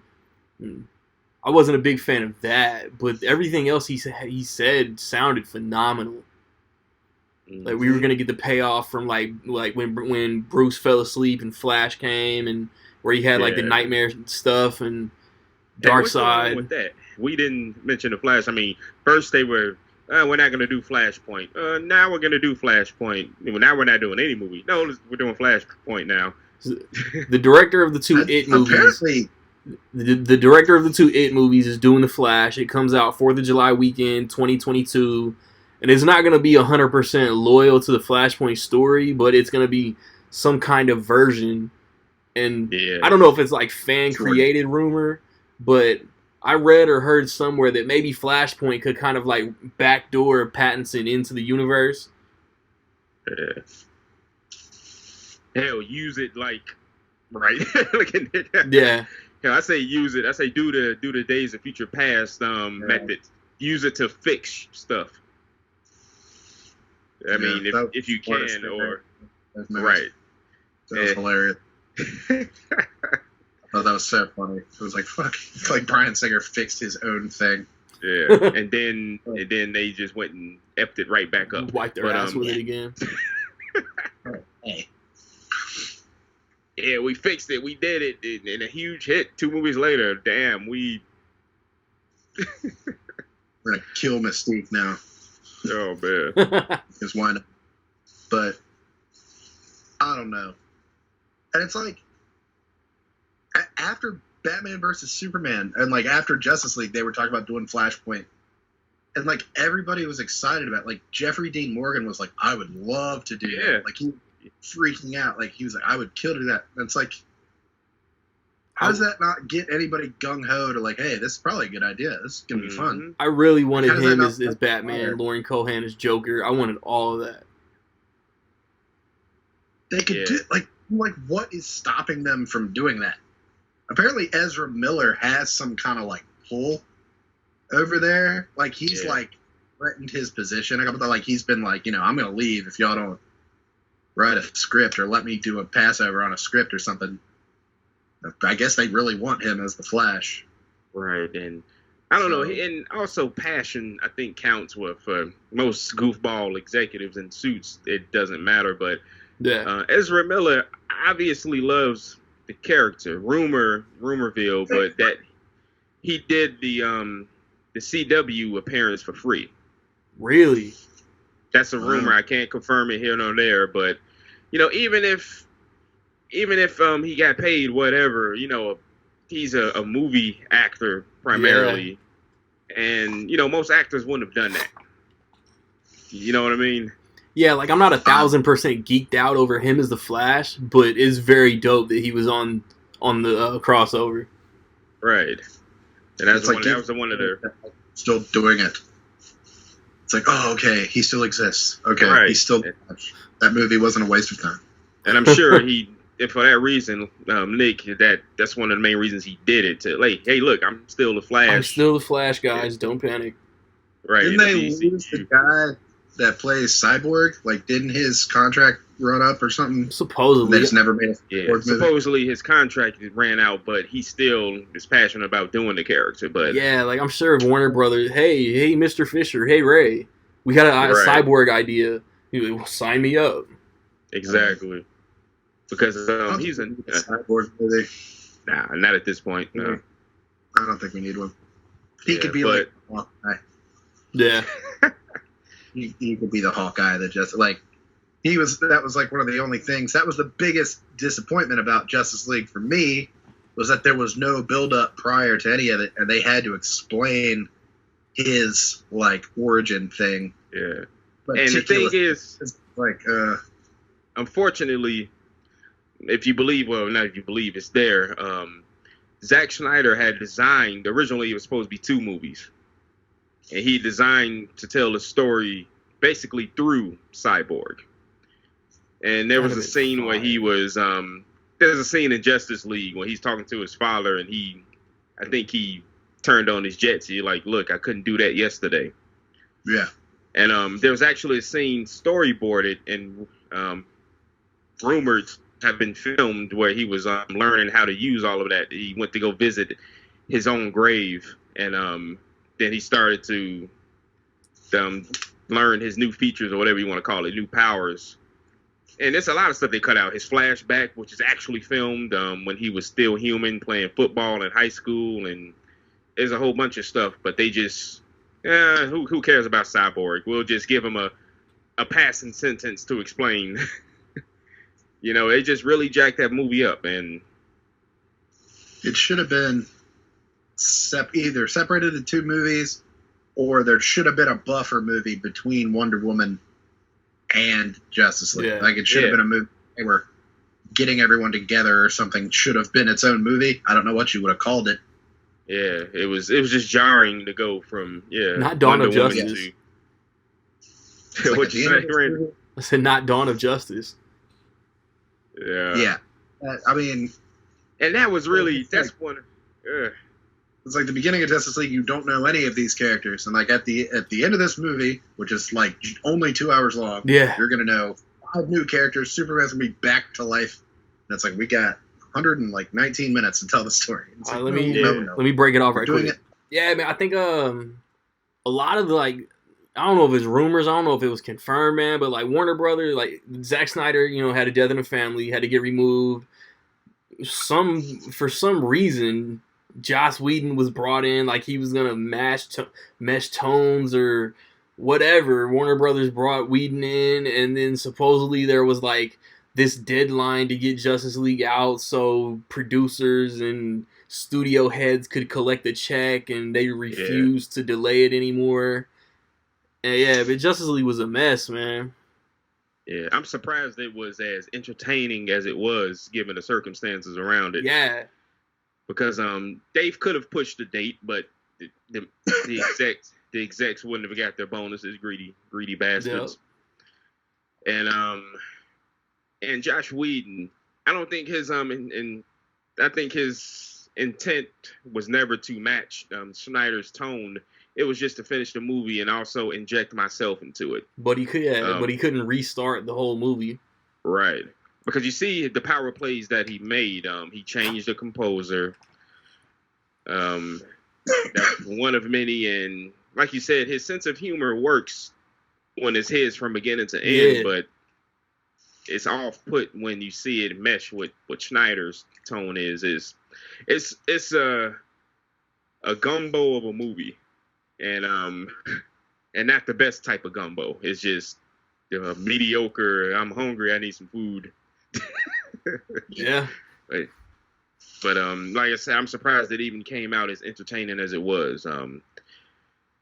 It's not. It doesn't look like a $300 million movie. Bro, that's another thing. There's way too much money. Yeah, and most of it. Batman vs Superman made like $800 and some million, and it's still considered a bomb. Like it's still considered a financial disappointment. I'm like, a movie shouldn't have to make $1 billion to break even. Like, yeah. Like, oof. Especially when it's like that. Like at this point, they're doing Avengers Infinity War. It's like, that's going to make a lot of money. It doesn't matter what the budget is. Like, that's going to $1 billion. Yeah. It's like, I don't know. Justice League seemed like it should have been hit, but I wouldn't have. Yeah. $300 million on it. Like, man. Yeah. And they say they tried to pass off that the reshoots were only 20 to 25 million, but I've read new reports said is closer to 60 million for reshoots. And then how much to Rick Cavill's face? Yeah, and that's nuts. And that's just the reshoots, and then the extra, like you said, visual effects. But they could have, like, everybody wanted to get their bonuses. It was an unfortunate amount of stuff that played part. And hell, like you said, just bring the damn dude back with the black suit and the beard. Yeah. And the facial hair. They teased the black suit in Man of Steel. Like, they couldn't use it in Justice League. Mm-hmm. But yeah, it's just but I give them credit for being brave on the marketing, which didn't include Henry Cavill. Yeah. That was another stupid thing. Yeah. Like, that was a mistake. But also, I give him credit for being brave, but also kind of stupid. Yeah. What the hell? Because once the movie came out, they started like, oh, I can't wait to start putting him on the posters and stuff. And it's like, we know he's going to be in the movie. Yeah. Dumbass. Like, you put him on the poster to promote the movie so little kids will be like, holy shit. That's what it comes down to. It's like normies and little kids that don't know things will see the poster and be like, Superman's with him. But I thought he died. Batman, Wonder Woman, and like 4 people I don't know. I'm not interested in the movie. I'm like, these guys again. That's just me. I'm thinking of like a normie or like our parents that don't read these books or watch these things that are just like, oh, that's nice. Is it Michael Keaton? Like, they're just like, they don't know. Superman should have been in the poster. Green Lantern probably should have been in it. It should have made more sense. Yeah. So supposedly, like, the military general dude from Man of Steel and BVS was eventually going to become Martian Manhunter, and that was cool, man. There's a lot of missed opportunities with this stuff. Right. Yeah, it's just Excuse me. Yeah, kind of sad, but this is, you think about it, like we keep going back to Marvel. They keep seeming to get it right. The Marvel team up movies. You got the Avengers. Look, you got a Justice League movie. A movie with Batman and Superman in the same movie. And I remember when it came out, it was just no excitement for it. It's like there was excitement, but it came out right after Ragnarok. Yeah, that's exactly where I was going. Yeah, there we go. And And there were a lot of people that were excited for both. They were like, oh man, November, this is going to be amazing. But I just think outside of that little community, there just wasn't. It's weird. Like, I just think Justice League is the most baffling, like, to Warner Brothers. Like, they still can't figure out why it didn't at least, like, break even. Like, they're just like, oh, what happened? Because Wonder Woman was such a hit just, like, a couple months prior. And, like, it barely opened bigger than, like, Marvel's smallest movies are probably, like, the Ant-Man movies. Right. Yeah. Like, it barely opened bigger than that. And it's like, you look at Marvel's timeline of, like, how their things open. It's like the Thors kind of opened softer. Now Ragnarok was huge, and the next Thor is probably going to open bigger than that, probably. Yeah. But you know, it's crazy. Gotta be pissing them off. And like you said, you mentioned a small community of people. There's still a very important piece of marketing that make these movies hits. And like Thor Ragnarok, like you said, the first two Thors were but this one came out, and for a reason it was huge. This type of marketing I'm talking about is word of mouth. Mm-hmm. What's that awesome scene from Avengers Endgame? It's plenty to choose from. Captain fighting Cap, the end scene, name some, Thanos, blah blah blah. You know, what's that big awesome action sequence or moment in Justice League? When he says "booyah." You know what I mean? Probably it. Yeah. You know, come out this movie, man. I gotta call my cousin or my friend and this and that. You gotta go see this. You know. Word of mouth marketing is still a thing. Yeah, because Wonder Woman had that scene where she came up out of that trench. Yeah. I told everybody about that. I was like, yo, she came out of the trench and was like, bah. I told everybody that. Yeah, you're right. They had those flies in Justice League. That's what I remember. There's like Star Wars Episode 2 fly people flying around. Like you said, if you want to make a best of montage from the existing DCEU and place that trench Wonder Woman scene, her walking out and the bullet, and that's just perfectly. And then the warehouse fight from BVS. That's it. Yeah. Yep. So everyone shat on Batman versus Superman. It was so mismatched because everybody would also talk about things that they loved from it, like all the time. Like, as soon as Ben Affleck was like, "I'm not Batman anymore," they were like, "No, warehouse fight," and it's like, where were y'all? Yeah. The movie. I saw that movie twice in the theater and like loved it both times for what it was. Like, it wasn't flawless, but I was like, that was awesome. Like it was like I felt like I got hit by a truck. Like I was like, whoa, that was a lot of movie, but I liked it. And I think, you know, if Michael Bay can make 5 Transformers movies and Paramount are fine with that because they make money, like, we can let Zack Snyder just keep making. Right, give him something else. Like, it's like, I don't know. Let him be the Feige. Let him, like, come back and he did something that worked. And if I'm not mistaken, he's still going to get producing credit on Wonder Woman 84. Good. Yeah.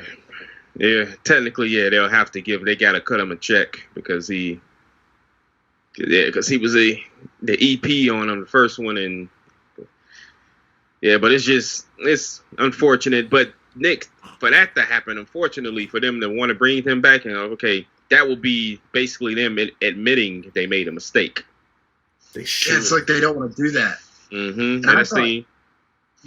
And I thought Disney were like, I was like, they're never going to rehire James Gunn. Like, that'll never happen. Disney will never admit that. And they did. So I was like, oh, it's like they want quality over. Yeah.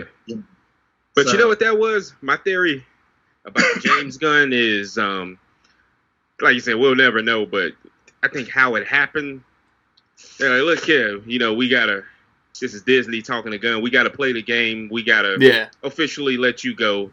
But when it dies down, we'll bring you back. Even go get another job to make it seem legitimate. Suicide Squad. And we'll bring you back. They're like, hey, go make Suicide Squad. Make it suck. Then we'll bring you back. And you'll make the best Guardians of the Galaxy ever.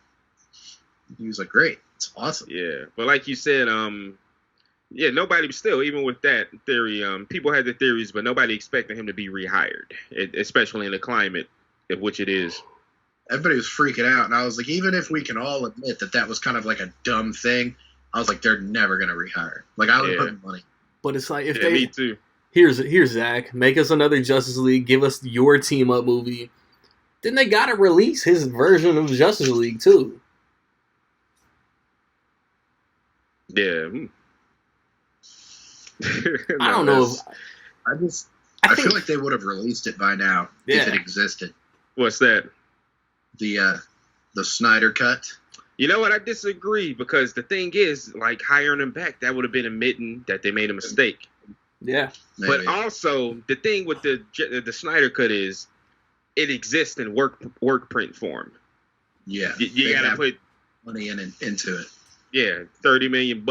I'm assuming at the least. I mean, look how long it took to release the Donner cut. 27 years. Look how long it took to release. I don't know if you are familiar with the Little Shop of Horrors original ending. That took 20 plus years. And it happens more often than you think with these endings they get. And like Blade Runner, the first Blade Runner, the definitive cut, which is the final cut, look how long it took for that to come out. From 82 until when they released it. But yeah, it happens more often than you think. I think a lot of time has to go past. But I think Zack Snyder's Dawn of the Dead remake is with Universal. Every other movie he's done was Warner Brothers. And now the zombie movie he's got coming is with Netflix. I don't know if he does another movie with Warner Brothers for a long time. Yeah. It's a lot of and the thing is, you mentioned his unfortunate loss of his daughter. And I think something super duper bogus is Warner Brothers used that to force him out. Yeah. It seemed that way. Yeah. It was like, they're like, yes, we got something. That's yeah. Yeah. They could have pushed the movie or like not done anything to the movie. Like, yeah. Like, hey, we'll bring in somebody to finish it. And they could have been like, well, we're going to keep this and edit this. But right. He was probably pretty pissed when he came back and like the whole tone was different. Right. Because look at I forgot what that social media platform that he uses is. Oh. And it's a weird one. You know what I'm talking about. Yeah. I'm never going to think of the name, but yeah.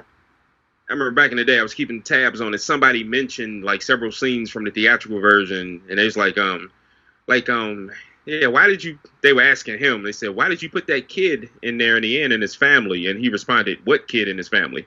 Yeah, bitch, that was not me. Yeah, no, seriously, what kid in his family? And everybody's back on him. I think his cinematographer was Larry Fong. And obviously the actors released the Snyder cut, and the little jabs in the interviews, what's his name? Aquaman, Jason Momoa. And they asked him a question, and he like slickly put it in there. He's like, well, in the Snyder cut of the movie, my character did this, this, and that. And I'm like, little jabs. They know what they filmed. And they know what Snyder told him that he locked to be included. But it's just a whole mess, and it's gonna take. I think we'll see it probably any form of it probably 10 years from now. It's a lot of hurt, a lot of pain happening. I'm gonna be 45 years old loving that shit. And better late than never in this case, because the Donner cut, they accidentally mislabeled the Donner cut footage, and it was almost trashed. Ooh, shit. Warner Brothers, man. And it was mislabeled. Somebody marked it to be trashed, and somebody found it, and the archivist or whatever. But this day and age, when movies are shot on digital, you can just file it. It's gonna sit on the shelf for a while. That used to happen a lot. Like, if you ever saw the movie Event Horizon, I think is one that they like had filmed all this nasty, gruesome stuff and then cut it out after they did a test screening. Yeah. Then by the time everyone saw it, we're like, oh, this is great. Like, put in your stuff. He was like, I think they threw it away. Like, yeah. They threw away. What's his name? Paul. It's Paul W.S. Mm-hmm. Oh, for real? And supposedly, stuff like that pissed me off because supposedly that footage only exists now on the VHS tape. Yeah, like somewhere. Yeah, like, deleted. I'm sorry. Like George Lucas always says that about the old Star Wars footage. And it's like, I have them on DVD. Like, I mean, like, you can take this disc and, like, do something with George Lucas is. And I have a theory on that some other time. That's just not true. Because he said the film deteriorated. So the first time he started doing the special editions, they had a making of it. They said they had to clean the original film and restore it. So they did it. And you're saying, come on, man, you just want this. You did it once. Yeah. I have those on VHS like 8 times. Like, I'll give you all my film. I'll give you my disc. Just clean it up again. Give it back to me. But yeah, it's just silly. But no, the Justice League Snyder cut, there's slim chance we'll ever see it, but money talks, and if the demand is still there, hopefully we'll see it one day. But you know, you have to get certain regimes of people out of there who don't want to admit their mistakes, and I think the money will talk, and the money will speak loud enough, and in some years we'll see it down the line. But another rare example, the Mel Gibson movie Payback. Mm-hmm. There's 2 versions of that movie, and I don't know if you are familiar with it. That movie's underrated. Yeah, there you go. And there's 2 totally different. They're so different that there's 2 separate IMDb pages for both of them. Mm-hmm. There's Payback, the theatrical cut. There's Payback, the straight up director's cut. And you know, it happens, and time passes, old wounds heal. Yeah. And we'll see. And hopefully the footage. Well, no, I think did they shoot the movie digitally? I think so. I don't think they shoot it. I don't think he shoots on film. Probably. But like, who knows? Yeah, but now that's just my rant about that. And then it's unfortunate, and it's a shame the lows that Warner Brothers went to push somebody out. Yeah, man. And it sounds like Birds of Prey at least bombed opening weekend. Wonder Woman's gonna come out in June. Wonder Woman's gonna crush. And then hopefully they bring some Suicide Squad and Batman stuff to Comic-Con. Yeah. They have no idea though. Like, Wonder Woman is going to hit. It's going to be a hit. Like, I'm telling you now. Like, it's going to be a hit. It's going to be a hit. It's going to be one of the biggest movies of the summer. They are going to have no idea. They're going to be like, why did Birds of Prey not hit the same way? And it's like, it's that marketing. I mean, it's so simple, Nick. Like you said, Harley Quinn and the Birds of Prey. Yeah. You know, just called it Harley. Like, I'd have gotten over it. It's a dumb name. I'd have gotten over it. Yeah. Somebody on Instagram wrote a review, and they were being funny, and it was funny. It said, Birds of Prey, in parentheses, that long, stupid title I'm not going to write. Yeah, like, you know. I said something similar in my review. On like a comic book. Or like a novel. Like, it would have been a cuter title for like a book than a film that, like, you know, little kids can't even read the word fantastic. Like, yeah. I'm not going to read that. So, and a lot of people were like, you know, Harley Quinn wasn't a part of the Birds of Prey. So why was this necessary? And I'm like, you're not wrong. That makes valid, I guess. But you know, something else I think happened, and you all know this, you keep tracking the numbers. They didn't expect to sneak up on them. They released this movie Oscar weekend, and when Oscar nominations come out, those numbers shoot up. And even movies that should have been nominated for Oscars actually had an upkick on the box office. Let's see, I'm looking at Once Upon a Time in Hollywood, Ford versus Ferrari, Jojo Rabbit, and I'm missing something, but all those movies shot up over in percentage wise in the box office. And obviously they've taken away from the, you know, it's an R-rated movie, so they taken away they probably took away $10 million worth of gross from Birds of Prey. And how much how many other lesser, I guess, lower rated movies got tickets bought and then they snuck into Birds of Prey? Yeah, that too. Because it was like a god dog. It's not as bad as the first It movie, but there was a lot of kids in my theater. Yeah. More than like teenagers. And we went to the 9 o'clock show. These old teens, 15, 17-year-olds. I'm like, man, like, first comb your hair, you little No, I'm just kidding. Hey, but my Yeah, theater. Parasite, obviously, another movie that had an upkick, obviously. You know how, like, you know, there'll be a marquee with, like, the advertisements with blah, blah, blah. And above the theater, like, my theater just has numbers now. Like, they don't show what movie is in what auditorium. Oh, wow. My Regal theaters, except for one, you have to pick your seats. So you can't really sneak in anymore. I get you can, Yeah.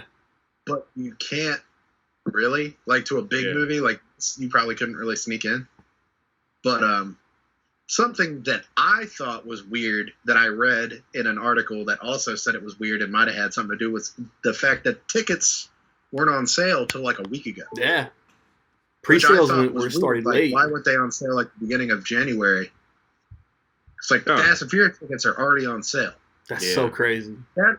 That's way too early. But people can buy them. Like, there's going to be more people at the opening night of Fast than there were at Birds of Prey.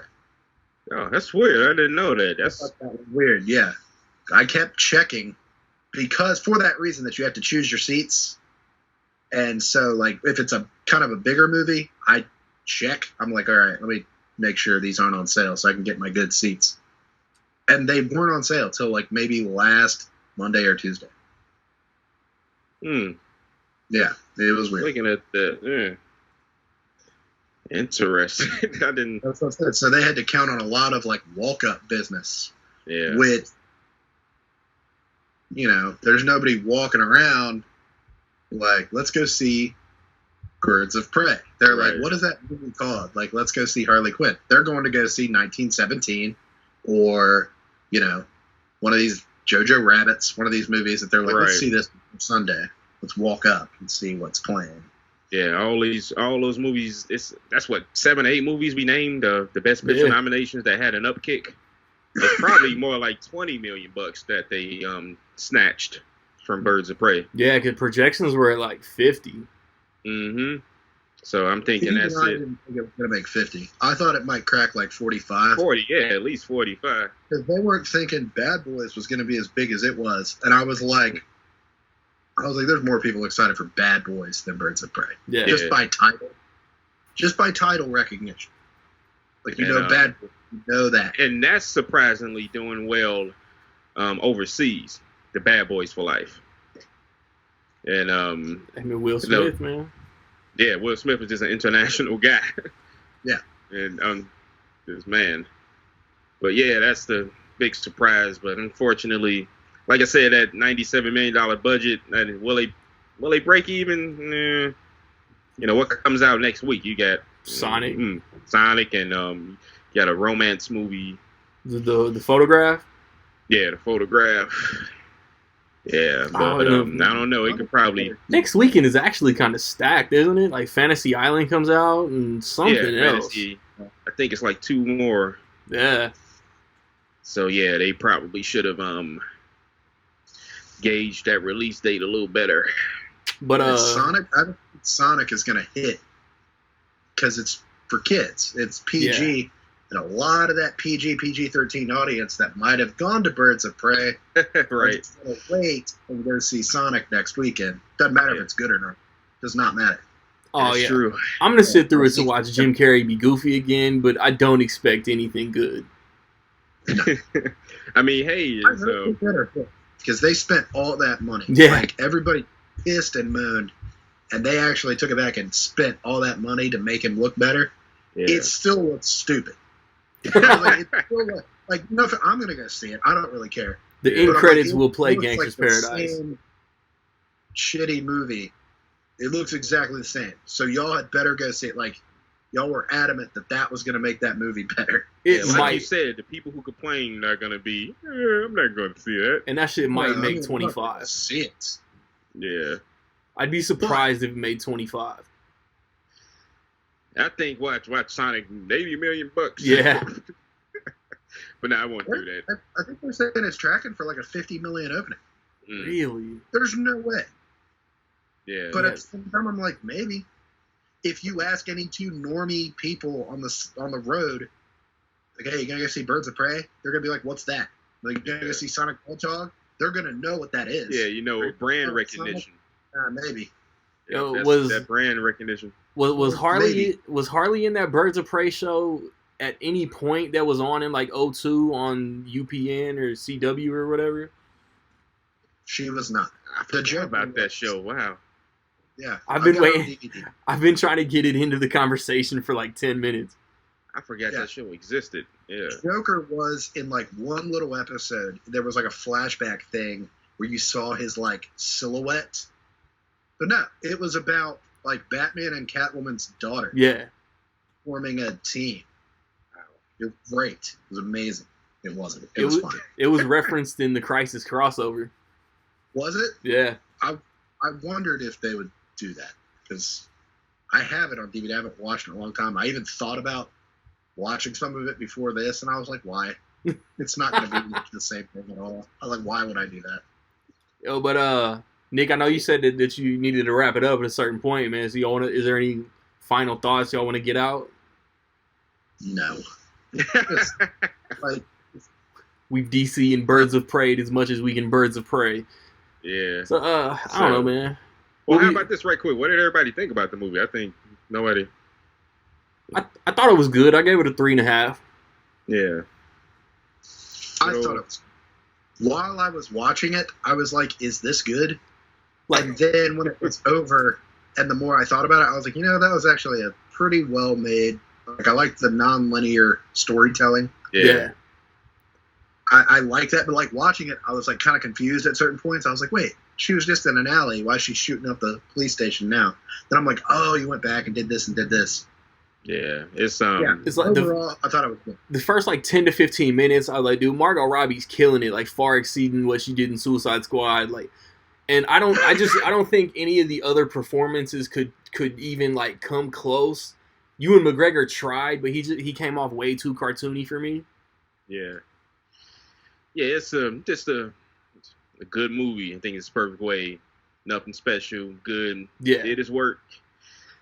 Hopefully it could break even and Warner Brothers won't panic. But they're gonna. There were a couple things about it that I probably would have changed, but like the whole movie kind of, and spoiler, I guess, if anybody's watching, it's like kind of a spoiler. Not really. It's like the whole thing kind of led up to them joining forces as opposed to like establishing them as a team. Yeah. I think we could have done that closer to the middle, and then kind of like Guardians of the Galaxy, it's like, shit, we're like, we have to work together, damn it. And then it's like, oh, well, now we have to go do this together since we just did this. So let's come together, gang, and then go do the big thing. The whole movie kind of led to the big thing, kind of like the Fantastic Four from 2015. Kind of like the whole movie, they weren't doing anything together. And great comparison to get people to go watch. Yeah. And then like at the end, I kept thinking of Pineapple Express when they were all sitting in the restaurant. Rosie Perez. And they were like laughing. In Birds of Prey, I didn't feel like that worked because it's like they didn't know each other. Like they didn't really like each other. They didn't know each other. Yeah. Right. So they were sitting in there making jokes and like laughing. I didn't feel that scene was earned very well, if that makes sense. Whereas like in Pineapple Express, they were like together the entire movie and like going back and forth, and then they shut up the whole place and blew up the place. Then they just went and sat down and were just like, dude, you're so awesome. Like, we're best friends. It was like this funny scene. Like, it was hilarious, but it felt earned. Like, it was like, they've been through all this shit the whole movie. Like, they get to just sit down and enjoy this food. Nah, Kathy M, man. Say what? Yeah. I was saying, like, in this scene, it was like they still didn't know each other. I'm like, Montoya isn't sitting there eating food with Harley Quinn and not, like... She's still a cop. Like, she's still a cop. But, like, Kathy Ann was like, well, we need one final scene before the credits. And Rosie Perez was like, well, we did this in Pineapple Express. Yeah, like she's like, you know, I thought that was really funny. But I'm not saying it didn't work, but it wasn't quite like there were definitely things they could have fixed. Yeah. But all in all, I think they're still on a hot streak, quality-wise. It's called Birds of Prey, but it's really a Birds of Prey origin movie. Like, they're not the Birds of Prey until like the last like 15 minutes until the third act of the third act. Yeah, because I kept thinking, I was like, I don't think this is that long of a movie. Is this? And then it like all led up to the big fight scene, which I thought was great. I thought it was a great fight scene. But yeah, I'm not saying it's bad. Like, if the directors and writers didn't want to do it that way, then whatever. Yeah. They know more than me. But, they could have called the movie Harley's Back or whatever. And Friends. And just used the end and just been like, now they're called the Birds of Prey. Yeah, and I'd have been like, oh, cute. Oh, and then they could have done a Birds of Prey spinoff movie. Yep. Yeah. Or nobody's thinking. I thought it looked like a Harley Quinn and Friends going in, and that's what it was, and it's set up Birds of Prey. And if by some weird-ass reason, like Margot Robbie goes in there with that Ezra Miller influence and says, I wanted to do another Birds of Prey, or even if she's not in it, I want Birds of Prey to get another movie, and Warner makes it, then that'll be the Birds of Prey. That's exactly what they could have called it. They could have called it Harley and Friends. Stupid. Saturday morning cartoon. It would have been like, because that's what it was. It's Harley and Friends. Or just simply reverse what's in the parentheses and what's not. But like the Harley Quinn movie and and those other girls that we might or might not call Birds of Prey, something silly like that. Yep. Yeah, but I think that's the biggest. That's crazy how that works. Just simple marketing could just snatch away. Yeah. Yeah, because like you say, Joe Blow normies, and if they look on people still walk up to the box office, they look Birds of Prey. Oh, what's that? A documentary about nature? No. Yeah. They don't that name at all. Mm-hmm. That's like nobody knew what the Guardians of the Galaxy were. Yeah. They, marketing. They plastered the Marvel name onto that, and they were like, from the studio that brought you fucking Avengers and fucking Iron Man, and it was like, whoa, this is gonna be good. I don't even know what it is. Mm-hmm. And then they got. Does Disney own the channel that Jimmy Kimmel's on? Because he interviews like every Marvel cast. What channel is he? NBC or? See, if it's ABC, yeah, like Disney owns ABC. Yeah, I think he's ABC. Jimmy's now NBC. Yeah. There we go. But I remember that trailer coming out in like February. That first teaser came out in like February. Like Marvel set up Guardians to do well, and it did. Mm-hmm. Yeah, so I guess now we're waiting on Wonder Woman 84. Yeah, Wonder Woman in June.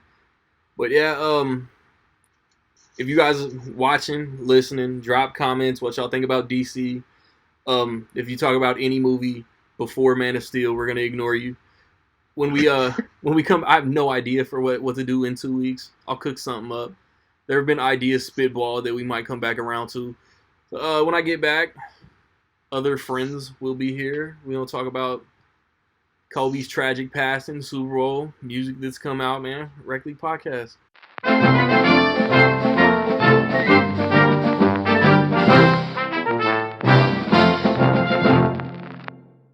All right, man, we back at it. Got the homie Old Man Lawrence. First off, man, Vince McMahon kicked off XFL 2.0. You plan on watching it? Man, I had it on earlier. Yeah, when I say had it on, like, background noise. I was really watching it. Yeah, it was more like background noise. I was in the kitchen cooking, had the TV on. No, I really loved watching it. But I did watch a few minutes of it, and each game, man, like I hate to sound like a hater. I mean, I know they're like, I guess you can call them professional athletes now. Yeah. But yeah, like you can tell, man, like the talent level is just really not there. It's like watching division, whatever college game. Like it's just not that much talent there. Yeah. But it could get better. It's only week 1. I don't think they really had a preseason or whatever. So nah. I don't even know. I don't know what the hell's going on. But yeah, This is week 1, man. I think it's a cool alternative to NFL. Super Bowl was last week, and they just started, and they got a couple rule changes that are better than the NFL. That I swear the NFL are gonna just copycat. Let's be honest though, like if a couple guys in this league kill it, they'll be getting offers from NFL guys. That's what I was gonna say. Contracts work or whatever, but that's where I was going. It's like the big 3 for the NBA. Like some big 3 guys get NBA offers. I'm not. Right now, I have like zero interest in it, and honestly, like it's too soon, man. Like you said, the Super Bowl was just last week. Like, give us a break, man. Like I know people love football, but like a little bit of a break would be all right. Damn. Yeah, but segue, man. Super Bowl, Chiefs, Niners. We didn't get to do the preview for reasons we'll get into. But I saw the first 3 quarters, man. Commercials were super weak until the 3rd quarter. The game was interesting. Like nobody gave the Niners a chance. And the Niners were my pick to win, like I told y'all in the group chat. And I made a mistake. I had an early Monday, man. I had to make the responsible decision. I did not see the comeback. You did. But, man, go through it. Yeah, that's a good-ass game, man. Like you said, they were down, 17? Last I saw, I think it was 20-10. Yeah, it wasn't 17. But, yeah, they scored 3 times in a row in the 4th quarter. San Francisco didn't score at all. No, it was a good-ass game. I actually thought San Francisco was going to win because that defense was just nice, but I actually placed my money literally on Kansas City Chiefs on the DraftKings Sportsbook. Yeah. I bet 20 or 25 on them. I can't remember. Kyle Shanahan been getting roasted. Yeah, because I guess like he had a Super Bowl party after the fact. He already had like Lil Wayne booked or something like that. What? Like Lil Wayne, he had Lil Wayne booked for a private concert, bro. I didn't hear nothing about this. I just heard that he was the offensive coordinator when the Patriots made that comeback against the Falcons, and he's the head coach of the Niners and came back on. Obviously. Yeah, they said like he outscored like 40. I can't remember what it was, but it was something ridiculous. 30, 40 points in the 4th quarter of his Super Bowl. Both games in the Super Bowl. I was like, damn, that's a horrible stat to be involved in. That's crazy. But yeah, apparently he booked Lil Wayne for this little private party concert type thing after the Super Bowl, planning on a win or whatever. And went ahead and had the party anyway. A lot of people were talking shit about it. But honestly, no, I ain't even mad, man. Like I ain't even mad. Like, think about confidence. It. Like if you just, like even though you lost, but it was still a good season. Like you made it to the Super Bowl. So why not celebrate, man? It's like getting out of school for summer break. Like you might have got a C on your report card, but you're like, fuck it, man, it's still summer break. Yes, I ain't got no school till August. Let's have a good ass time. I mean, you got all your friends and all your family there, flew them out to Miami. Might as well, man. Like I ain't too mad at it. So, but you know how it is nowadays, man. Everybody make a big deal about everything. Yeah, and then man, last episode, man, I didn't do the last episode. Like I recorded the movie segment, man. Then news dropped, and we still bummed, man. Like. Tragic passing, Kobe Bryant, man, his daughter, 7 passengers that was with him. But man, I just wanted to talk about Kobe, man, and honor his memory. Because like we said, like he's been in the news cycle since we was 11 years old. Yeah, and honestly, like I go all the way back to high school, middle school. Like you and I were big Iverson fans, but I swear back in the day, like you were either Iverson or you were Kobe. Like that was it. Like I can't tell you. Like I say, like fights. Like that's a loose term or whatever. But I can't tell you how many fights and how many arguments I got in between Iverson and Kobe. Just like who was better. I used to always argue that. I mean, if you gave Iverson Shaq, they definitely wouldn't lose a game all year. But nah, man. Like you said, Kobe was that dude, man. And I don't think we'll ever see anybody similar to that. Like his mentality, my mama mentality. Like that's a legit thing. Yeah. Man. He, I don't know. Like when I was out at the mall actually. I went to go get breakfast before I went to the mall. I was out with a friend. We got some breakfast. I went to the bathroom to wash my hands before our food came out. And I sat down and she was like, "Yo, did you hear about Kobe?" And I'm like, "Nah, what's up?" And she's like, "He passed away." And I'm like, "What?" I'm like, nah. She's like, "No, seriously, like it's going viral right now." And I pulled out my phone like. None of the websites were fucking working, bro. Like, you would click on something and say, like, it would say, like, the server's down or something like that. Twitter was crashed for a while. And I swear, like, 30 seconds later, like, you guys pop up in the group chat, like, "Yo, did you hear?" And I'm like, "Oh, man, please tell me that's not true, man." And then we had that weird, awkward next hour or so where it's like, was it just him? And they're like, well, we don't know all the details, but we don't think anybody was with him. Then you're like, damn, I hope it was just him and, like some friends, not his family. Yeah.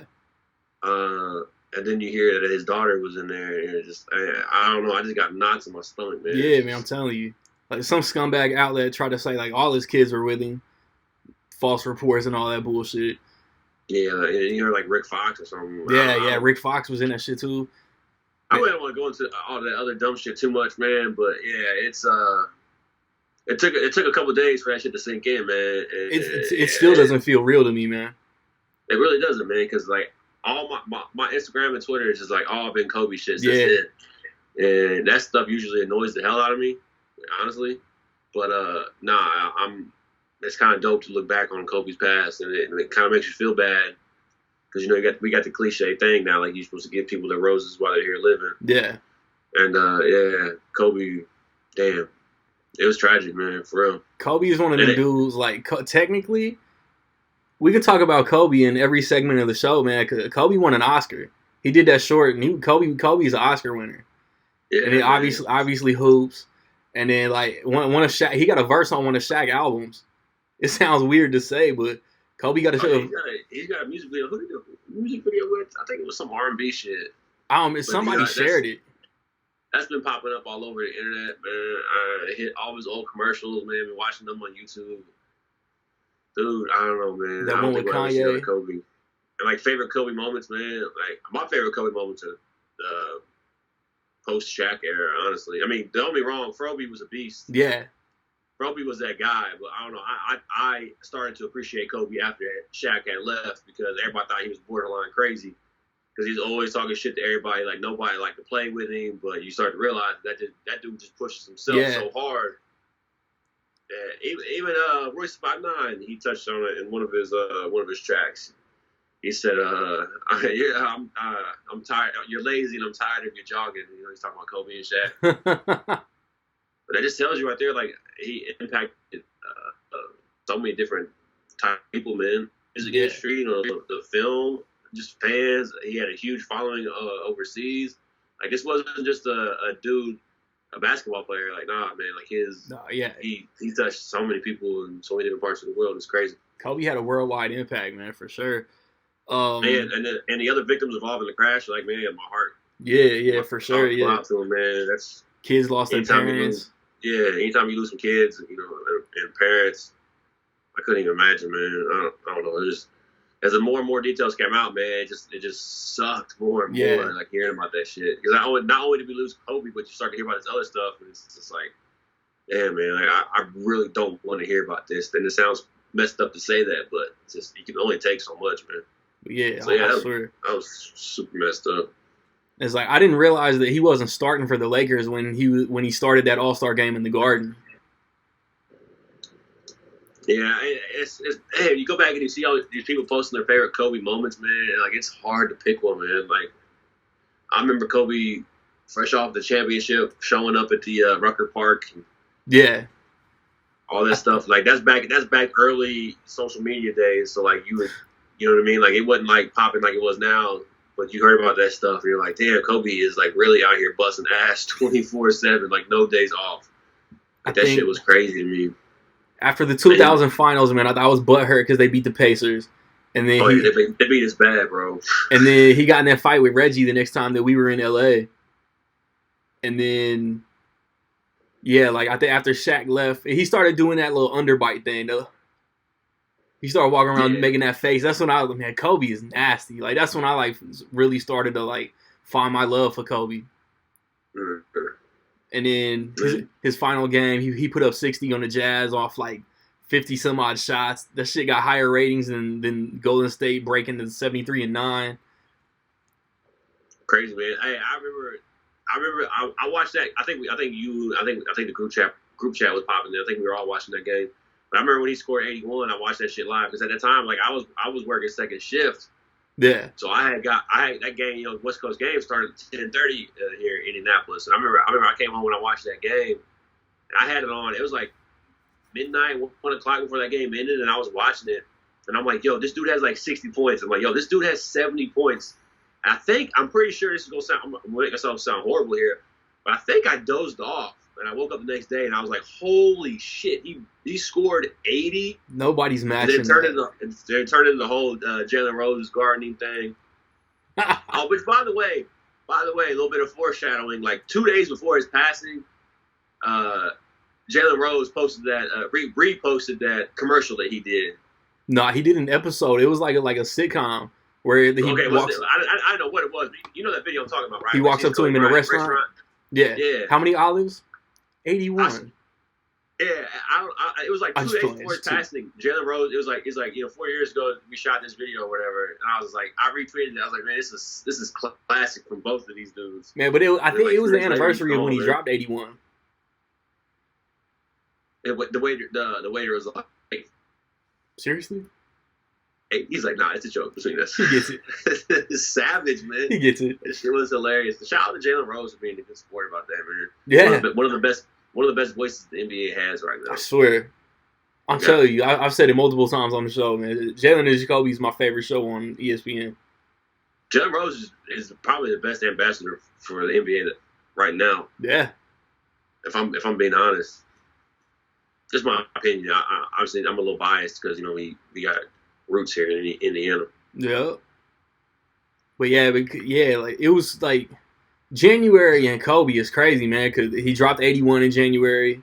LeBron passed him on the all-time scoring, and he was in like everybody was talking about Kobe, and then everything went down. It just hit hard. Yeah, man. Like he had his hands in like so many different types of businesses and all that stuff, man. It's like he was. I don't know, man. We lost a legend for real. That's a word that gets thrown around pretty loose, but nah, Kobe Bryant was a legend, dude. Training all them young girls to be killers. Yeah, he got a sports academy out there. Yeah, I'm about to say. Hopefully, LeBron, his wife, somebody within the Lakers, like make sure that shit stays active. Yeah, I heard a story. Like I don't know if it's been confirmed or not, but like the morning that it happened, like because they were supposed to be having games that morning. I guess when like the word like people started whispering like, yo, I think Kobe and his daughter and everybody involved had an accident, and then I think it was fatal. Apparently, like there was like that place just got shut down. Like it was just like dead silent. Like nobody was talking. Like there wasn't no like, what's going on type stuff. Like it was once word got out, like there was an accident. I heard it was like just you could hear a pin drop in that place. Like everybody just left and went home, and it wasn't even. I can't even imagine being there. I can't even imagine that shit, man. I don't even want to think about it really. Like, just talking about it, man, you like get emotional and you start to feel like goosebumps and stuff. I'm telling you, like it happened 2 Sundays ago, and every time somebody would talk about Kobe for like probably until like last Monday, Tuesday, like I would get choked up. Yeah, man. Then they did even the thing at the Super Bowl where they honored Kobe and the victims or whatever. It's just like, damn, man. And everybody, I don't care. Like I'm a huge boxing fan. Everybody showed love. I mean, yeah, everybody was even basketball players, of course, but you got all these dudes showing to arenas in their Kobe jerseys and stuff, and it's like, damn, man. Yeah. Like I got a Kobe shirt, I got a Kobe USA warm up jacket type thing from Team USA that my older brother gave to me. It's like, man, I actually, and I got a T-shirt from remember when Shaq won his ring with Miami. They had that little party or whatever, and he got on stage and he was rapping. He's like, Kobe, tell me how my ass tastes. Well, I swear, I can't remember what sneaker company it was, but somebody put out a T-shirt with that. It said, Kobe, tell me how my ass tastes. I just thought it was funny, you know what I mean? And it wasn't even like one of those things where like you're a Kobe hater if you bought that shirt. It's just like it was one of those pop culture things that was just hilarious. Yeah, like Shaq was wilding, yeah. Yeah, Shaq was just Shaq and a fool. And it was funny because somebody put it on a T-shirt, and I actually bought that damn T-shirt, and it's in my closet still to this day. So I have like you better I got a bunch frame of Kobe that shit. shoes or whatever. I got like 2 Kobe shirts. Like I said, I got his USA thing, but one of my Kobe shirts is Kobe, tell me how my ass tastes. And I don't know, man. I don't know if I'll wear it out or not, but I just hope that someday I can wear it out. You know what I mean? And, like everybody can just like laugh about it and think about that time. Because you ain't never get no Kobe shoes. Oh, I got a bunch of Kobe shoes. I stopped. You know me. I kind of ducked out of the sneaker game. Grew up. Around, I want to say like, I was it the 9s that got super high top, but yeah, I still got damn, man. Speaking of which, I know I'm getting sidetracked, but all this shit is like selling on eBay now. So I just looked it up out of curiosity because I was like, man, I want to get some of these old pairs of Kobe's that I used to have back in the day. And a quick search, I was like, nope, that's not happening because these damn shoes were like going for a stack. I'm like, it's like you got everybody that, you got everybody that wants it, but then I don't know, man. I mean, I get it. You know what I mean? Like, I'm not gonna judge anybody, but I don't know. Like but yeah, to answer your question, yeah, I still got a bunch of my Kobe kicks. You know, some of them are beaters and I actually hooped in, but yeah. I still got some fresh ass pairs here for sure. I mean, he had the minivan Adidas when he first got his deal. Oh yeah, yep. Comfortable ass shoes too. I think somebody wore those recently. Probably, man. I've been seeing this stuff pop up all over the place. Everybody showing love. But yeah, man, we gonna wrap that up, man. Cause Kobe definitely gonna be missed. If you listening, if you watching, drop some of your favorite Kobe Bryant memories, man. When we come back, we're gonna talk about a gang of albums that recently came out. Reg League.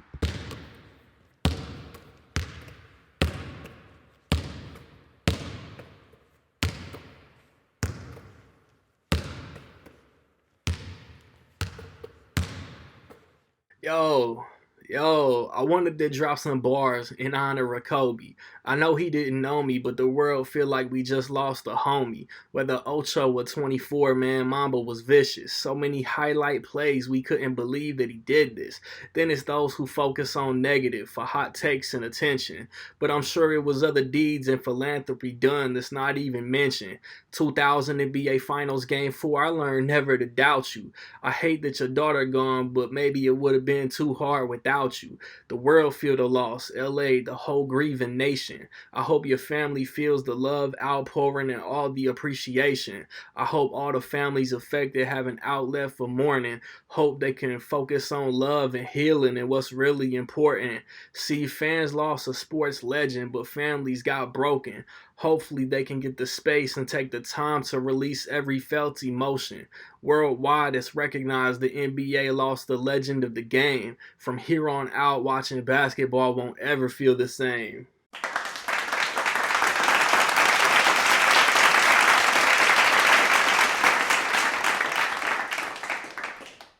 All right, man, and riding out, we got this music. Like I mentioned a couple of times, man, I had canceled last episode. Last episode, I wanted to talk Eminem. I wanted to talk Mac Miller. And then Lil Wayne came out since then. So we're going to cover M. We're going to cover Mac. We're going to cover Wayne. Eminem, man, it was like, hey, Mac Miller, like, last, like, posthumous album coming out. And Eminem was like, shit, I'm coming out, too. Hey, say that again. What? The post what? Post say it. Use that word again. Is that the word, posthumous? Ah, man, that word, I hate that fucking word. I don't even know if I'm saying it right. Just when somebody drops something after they pass. I'm the exact same way. Every time I hear somebody say it, I always try to remember. I'm like, how do you say that word again? I'm like, I don't know if that's right. What's the context? I'm trying to use that. Yeah, but I hate that word. But yeah, Loki, I think this was a dick move by him. Coming out the same day as Mac Miller. Like, let this dude have this Friday on his own. But he dropped this Music to Be Murdered By. It's 20 tracks. Inspired by Alfred Hitchcock, did something along those lines. I guess he dropped an album too. Alfred Hitchcock ain't spitting.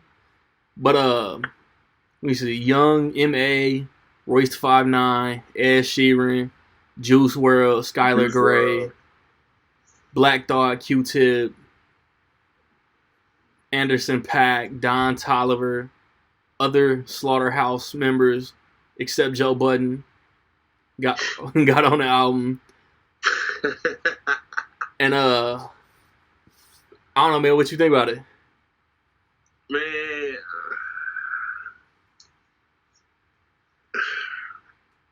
I don't know, man. Like I was hyped, you know what I mean? We were all caught off guard by it.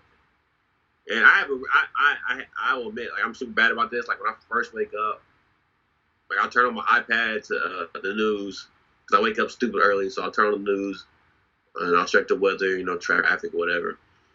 And then I usually pull up Twitter while I'm like brushing my teeth or whatever. So Eminem dropped or whatever. I was like, oh shit, like surprise. But I don't know, man. Like the intro, the first premonition or whatever, like he spit, and I was like, oh shit, this is about to be fun as hell. Eminem's about to get into it finally. And I say finally like a hater, but then Unaccommodating came in, and I was like, what is he doing? I'm not quite sure. And then You Gonna Learn came up next with Worse Than 5'9", and I was like, all right. And then you get the that Ed Sheeran track, and you're like, I don't know about this. Then you get Those Kind of Nights. Yeah. Well, I got it right here. In Too Deep, which I think is like by far is the worst track on there. And then it gets into Godzilla, Darkness, yada. Don't get me wrong, man. There's some things on here to like, but a lot of it, I'm just like, don't really need it. Don't really want it. See, man, I think, in my opinion, Marsh is the weakest track on here. Yeah, no, I don't think so. I think In Too Deep is by far a throwaway track there. And then I don't like Anderson .Paak on this track, so I don't like Lock It Up either. And then everybody's going hype over Godzilla because it's that standout track. And Juice WRLD's the kid that just passed away too. Yeah, right? He passed. Yeah, R.I.P. Man, I heard he overdosed. I think so. Man, guys, man, I don't glorify this shit and rap or whatever, but damn, like, come on, man. Yeah. I'm gonna touch on that. I'm gonna touch on that in the Lil Wayne discussion too, but yeah, of course. Yeah, Godzilla was dope or whatever, just because Eminem was like spitting crazy on it. Yeah, like I couldn't even make out what he was saying. I spun it a couple times. That's the one track I've gone back to actually and played more than any of them. And Yaya, because my man Black Thought bodied it. Yeah, for sure. I think it's stupid dope. He got a couple legends on this album, Black Thought and Q. He got some legends on here. Then he's also got some of these cats on here. That like, yo, why are you even rapping with these dudes? Yeah, like, your styles do not mesh at all. Like, I get what you're trying to do. Like, you're trying to stay relevant with the young crowd, but bro, exactly. Like, I look at like Common and Jay-Z and all these other dudes. Like you and I are big fans of Brother Ali. Like you see growth. Like you see change. I really don't see that with Eminem, man. I really don't. I really don't see any evolution. Like, it's not. I'm not saying like, oh, Eminem he'll never be like his old self. But at the same time, like, I really don't want old Eminem. If I want to listen to old Eminem, like, I'll listen to old Eminem. But at the same time, it's like, Eminem, Marshall, like, come on, man, like, stop trying to be your old self. Like, just, I swear, if somebody was just like go in the booth and like with him and be like, yo, just have fun, man. Just like make music. Like he's just got this chip on his shoulder. I don't know, maybe I'm overthinking it too much, but like it's a good album, but it's not. I spun it twice completely through, and since then I've only gone back and listened to tracks here and there. Like I haven't spun it again. I don't think I will, man. Honestly, I really don't think I will. First, I'm tired of rappers messing with Ed Sheeran. No disrespect to Ed Sheeran, he got his own genre. He does his thing. He was in that episode Game of Thrones, but like he was on Game's last album that come out a couple months ago. Those tracks were okay. I didn't like the Ed Sheeran tracks on Revival. And this is like that like club stuff, but with that Eminem twist where he's like creeping on females. And then to piggyback off what you was saying, man, M has not switched his style up. The same cadence, the same delivery, damn near the same type of beats, ever since like Recovery. Recovery's good. Like since he made his comeback, I like Relapse, I like Recovery.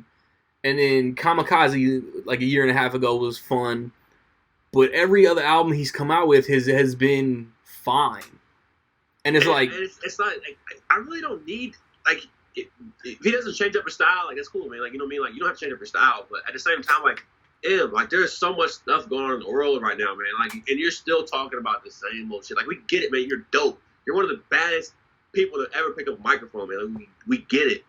And he's got crazy bars in his album. Yeah. Like, you can pick any track, and there'll be some standout bars. But at the same time, like he adds those like bars also that are like dad jokes. And you're like, okay, wow. I mean, all right, that'd have been dope if my dad said it. You know what I mean? But yeah, I don't know. I'm coming across as a hater because I really like Eminem. I really like Eminem. He's got probably make an argument for 2 albums in my top 10 ever. Actually, I'd probably only put 1 in there, but. he's got a strong ass case. But that's the thing though, like Slim Shady LP came out, Marshall Mathers LP came out, Eminem Show came out, Encore came out, and then you can even throw Revival in there. Like, it's a different type of M in every album. Recovery hits, and there's been the same M since 2010. And then, like, you was talking about, like none of the production really stands out. Like, none of the production fits M. Yeah. I talk about that shit in the group chat. I brought it up. Yeah, I think what does this album doesn't end is in a bad way is, like, I think the production on here is garbage, bro. Like, there's not usually when an album comes out like this from like one of your favorite rappers, you'll have a couple tracks on here that's kind of like hypes you up, whatever, just because the beat. I honestly don't think there's any like hype ass shit on here that I would just go listen to just because it puts me in a certain type of mood. Like, nah, like Godzilla maybe. Yeah, that's the one. Nah, I don't. Royce did a couple. If he produced a couple tracks on here, yeah, those are sick. You know what I mean? Like, they're dope ass tracks. But nah, I think what's really hurt Eminem past couple albums is not linking up with Dre. I don't know what it is. Gosh, get out of my head, man. That's where I was gonna go. Before I think the same thing happened with 50 Cent, and the same thing happened with Game. I don't know. I just feel like once they all kind of like broke off and did their thing, like G Unit had Shot Money XL. I think after they stopped messing with some of those producers that produced their classics, I just don't think they were the same, man. I really don't. I think Eminem is fun. His production, I don't know, this is garbage. Like, if the day comes, it's like a weird mix. Like, Eminem was like, I want some stuff to make me like relevant with the younger folks, but I also want to make my hardcore fans happy. Yeah. And the producer was literally like, okay, well, let me cook something up real quick. And Eminem was like, in the booth, like, yeah, okay, yeah. Spaghetti. Yeah, he just went in there and like did his thing. But I don't think Eminem liked this album. Honestly, I don't think. You don't think M liked it? I don't think he did. Man, before M decides to hang it up, if that day comes, I hope we get another like fully produced Dr. Dre album. I think Dr. Dre's dumb, man. Honestly, I ain't mad at it. Then come out and announce that shit. I'm putting all my focus into Beats by Dre headphones. But they sold them shits. Them shits is gone. That's right. He did sell them, didn't he? Him and Jimmy Iovine cashed out. But we got this Mac Miller. Elderly man Lawrence says he ain't listened to it. No, I ain't spin it, and it's not. I couldn't really tell you why I didn't spin it. But let me see. Out of 5, because I want to throw this on both YouTube channels. Out of 5, I get at M a 3.5. I think maybe a 3. Man, you being generous as hell. Super. I'm leaning like 2.5, between a 2.5 and a 3. I could say solid. So yeah, I mean it's a 3. It's average to me, man. It's average. But it's better. It's better than Revival. I don't think it's better than Kamikaze. I strongly dislike like Marshall Mathers too, except for like 1 or 2 tracks. I don't know. I kind of like Marshall Mathers too. And then Revival was after Marshall Mathers too. But yeah, Mac Miller last album since he passed, come out the same day as that Eminem. It's called Circles. 12 tracks, no features. It's like the opposite of that Eminem. I damn near love the production on this album, but he's not saying very much. He'll spit every so often, but then he like sings a lot, and he got that like same as we about to say with Lil Wayne, that like slurred, you can barely understand him delivery, and I don't like that shit.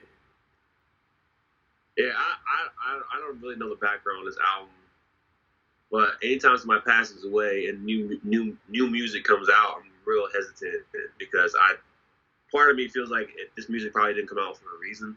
Like, it was either unfinished or they really weren't, fucking with it like that. I don't know if he had planned on this album coming out, and those people close to him were like, "Yeah, let's just drop it anyway for his fans to show love." I really don't know. I couldn't tell you that. But I didn't spend it mainly for that reason there, and I don't know. It just makes me uncomfortable. So I passes it, and like their new music services or whatever. Now I feel like it's still kind of soon too, man. You know what I mean? Like he passed away. He ain't really been gone 1.5 years. Yeah, I don't know. Like I'll listen to it eventually. But even like we talk about like when he passed, man. Like when Mac Miller first came out, like his mixtape stuff, I fucked with him a lot. His first album, I liked it a lot. His second album was Blue Slide Park. Was that his third album? Blue Slide Park was his official like label debut. Everything That's the else one that had like Donald Trump on it, right? I don't know if Donald Trump was on that. Donald Trump was on Best Day Ever, the Best Day Ever mixtape. Like the High Life. Oh, that was mixtape. That wasn't the first album. But anyway, but it was right around. I can picture all his album covers. Yeah. But he like I don't know. I really didn't.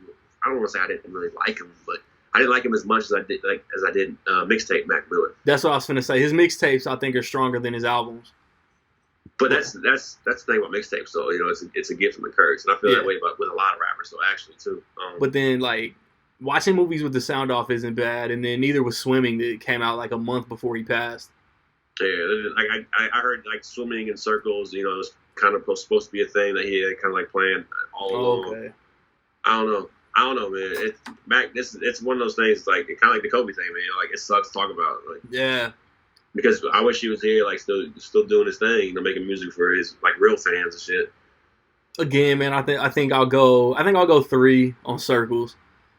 I'll spin it eventually, man. I feel bad, you know, talking about it. I really haven't listened to it, but I don't know. I just really didn't want to listen to it. Yeah. Given all the circumstances and everything. Yeah, I'll get to it eventually. And then lastly, we got this Lil Wayne Funeral album. It dropped, I think, 2 weeks after Eminem and Mac Miller did. It's get ready for this. It's 24 tracks long, so it might take y'all younglings a couple weeks to finish it. Let me see. It's got features from Big Sean, Lil Baby. I don't know who that is.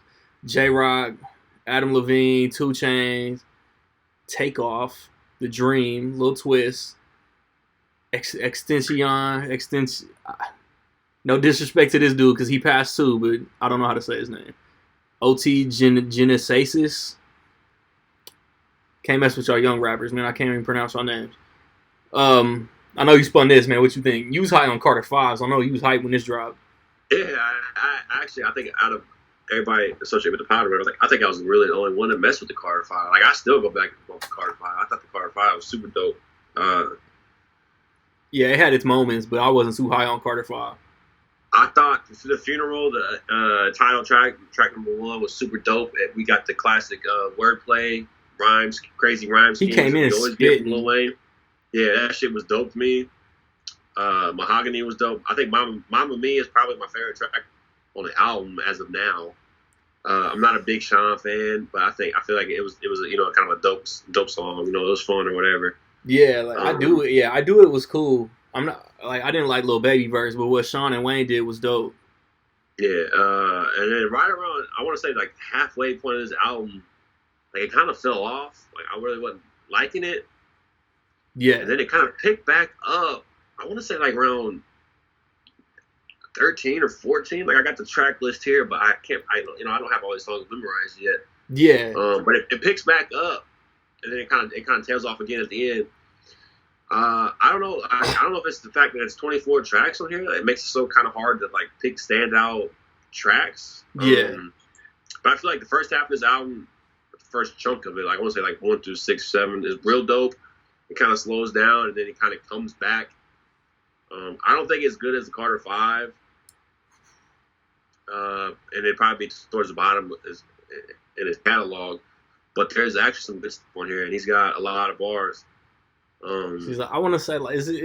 Yeah, I think one thing I kind of want to touch on is that track that I sent you in the group chat. Was it I Don't Sleep? Yeah, and basically, Wayne, man, like we get it. Like you like your drugs and shit, but I can't fuck with them songs where that's all he talks about. And he's got a track on here that like that's all he's fucking talking about is doing drugs and having sex. And it's like, yeah, cool or whatever, but at the same time, like I hate to be that guy, that Twitter guy, but yo, what kind of message are you out here sending, bro? Like nobody gives a fuck. I promise you, we do not give a fuck. You go to do all the cocaine you want, all the lean, all the Molly, and you can bang these bitches all night. I really don't want to hear about that in a song. Now, you want to make a song talking about fucking bitches? All right, cool. But you want to talk about a track taking these drugs and fucking bitches? Like, I'm going to tune that shit out. Like, I don't know. I mean, I enjoy having sex. I enjoy busting some ass down. Wayne, but I don't know. I just can't get with all that drug talk. And I hate to, like I said, I hate to be that Twitter guy, but like, what kind of message are you out here sending, man? Like, I don't know. Like, we've lost some people here recently. Yeah. Because of drugs, and you're out here just like, he's legit like glorifying it. Like, he really is. Like, and it's, I'll take it however way you want, man. But he's done so much that he's had like medical incidents because doing all this lean and shit. Like you would assume Wayne would lay off of that. Bro, we don't. I'm not trying to lose Wayne, man. I'm not even the biggest Wayne fan.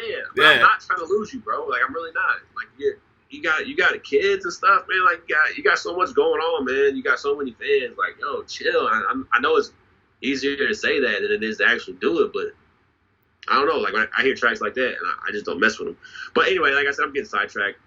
It's only talking about that shit, here and there. But that one track, like, that's all that one track was. And I was just like, yo, this shit makes me uncomfortable even listening to it. And see, like, I think, and I'm not trying to come off as some square or whatever, but that shit's just dumb to me. It's fucking stupid. But it's a good album. It's not up there with Carter 5 though. See, I think, man, this is the album I gotta kind of admit, like, man, like 2 Chainz is nice, and he got a lot of those tracks, like I said about that Mac Miller, man. Wayne got a lot of those tracks where you can tell like he's done so much lean that it's hard for him to enunciate, and you can't barely understand what he's saying. And then, no, I think Wayne does that shit on purpose though. It's annoying. Yeah, I think Wayne does that shit on purpose. I don't think it's something that he can't help. I think he just does that shit on purpose. I think it's like that. I Don't Sleep track is cool. The Takeoff feature is weak. I think Sights and Silencers is the weakest track on this whole album. But then he come back with Ball Hard. Like, he ain't saying nothing on Ball Hard, but it's dope. It's dope though. Yeah, it's a good track. And then let me see. Harden was another one of those tracks where he really ain't saying nothing, but it's got some bars on there. Yeah. Yeah, he does his Wayne stuff. Like, he'll talk about his like childhood and his growing up and stuff like that. So he gets deep and he gets lyrical. Son of Miss Sita, she the raisin. Yeah, like I didn't like Satan's Kid. Get Out of My Head. I ain't like that. I can't even front like I remember the rest of these tracks. And then Wayne's World was a solid outro. Yeah, I like the album. Like, I've spun it more than I did Eminem. And I pulled it up yesterday while I was at the gym working out. I think I got all the way up to like, I think I damn near finished it actually. Yeah. It's 24 fucking tracks. But it's definitely one of those things where like a certain track will pop up, like, for example, that one, and I skip it like right away. You was at the gym for a whole work shift then. 4 or 5 times easily. Yeah, it's super dope. Nah, I'll keep spinning this one for a little bit. So out of 5, what you gonna put on it? It probably gets 3.5 from me. That's what I'm thinking too. Like, all of these was solid, but not albums that I can really call dope. Yeah, I don't know if I actually touched on it or not, but it's like we get these guys that we like grew up with or whatever, and they're still putting out music. Like last year we had that Common. I think we need to send Common some respect in his propers, because Common is showing you what it is to longevity. Grow. Yeah, longevity. Yeah, exactly. Good word. But yeah, Common is showing you how to do it. You know what I mean? Like, you don't have to be on that same shit. Yeah. You really don't. Like, it's okay. It's okay to grow and mature.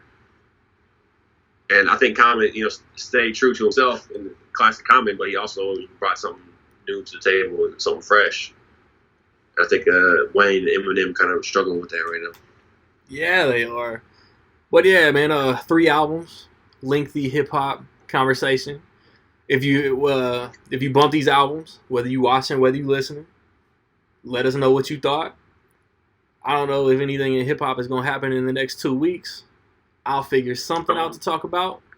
I don't know, but I can tell you some things while we're here that I'm really looking forward to. And I don't know if they're confirmed or not, but I want some new Cole. I want some new Kendrick. And I fucking want RTJ4.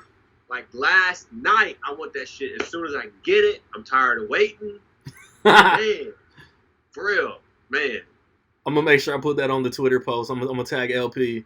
Old man Lawrence tired of waiting for that RTJ4. Man, I'm so hyped, man. I'm so hyped because I started getting back. I don't want to say getting back, but I started getting the vinyl records or whatever, and I'm looking at getting the RTJ albums or records, and Yeah. they're pretty pricey because once they sold out, they're like sold out because they're like pretty much independent, like they do their own shit.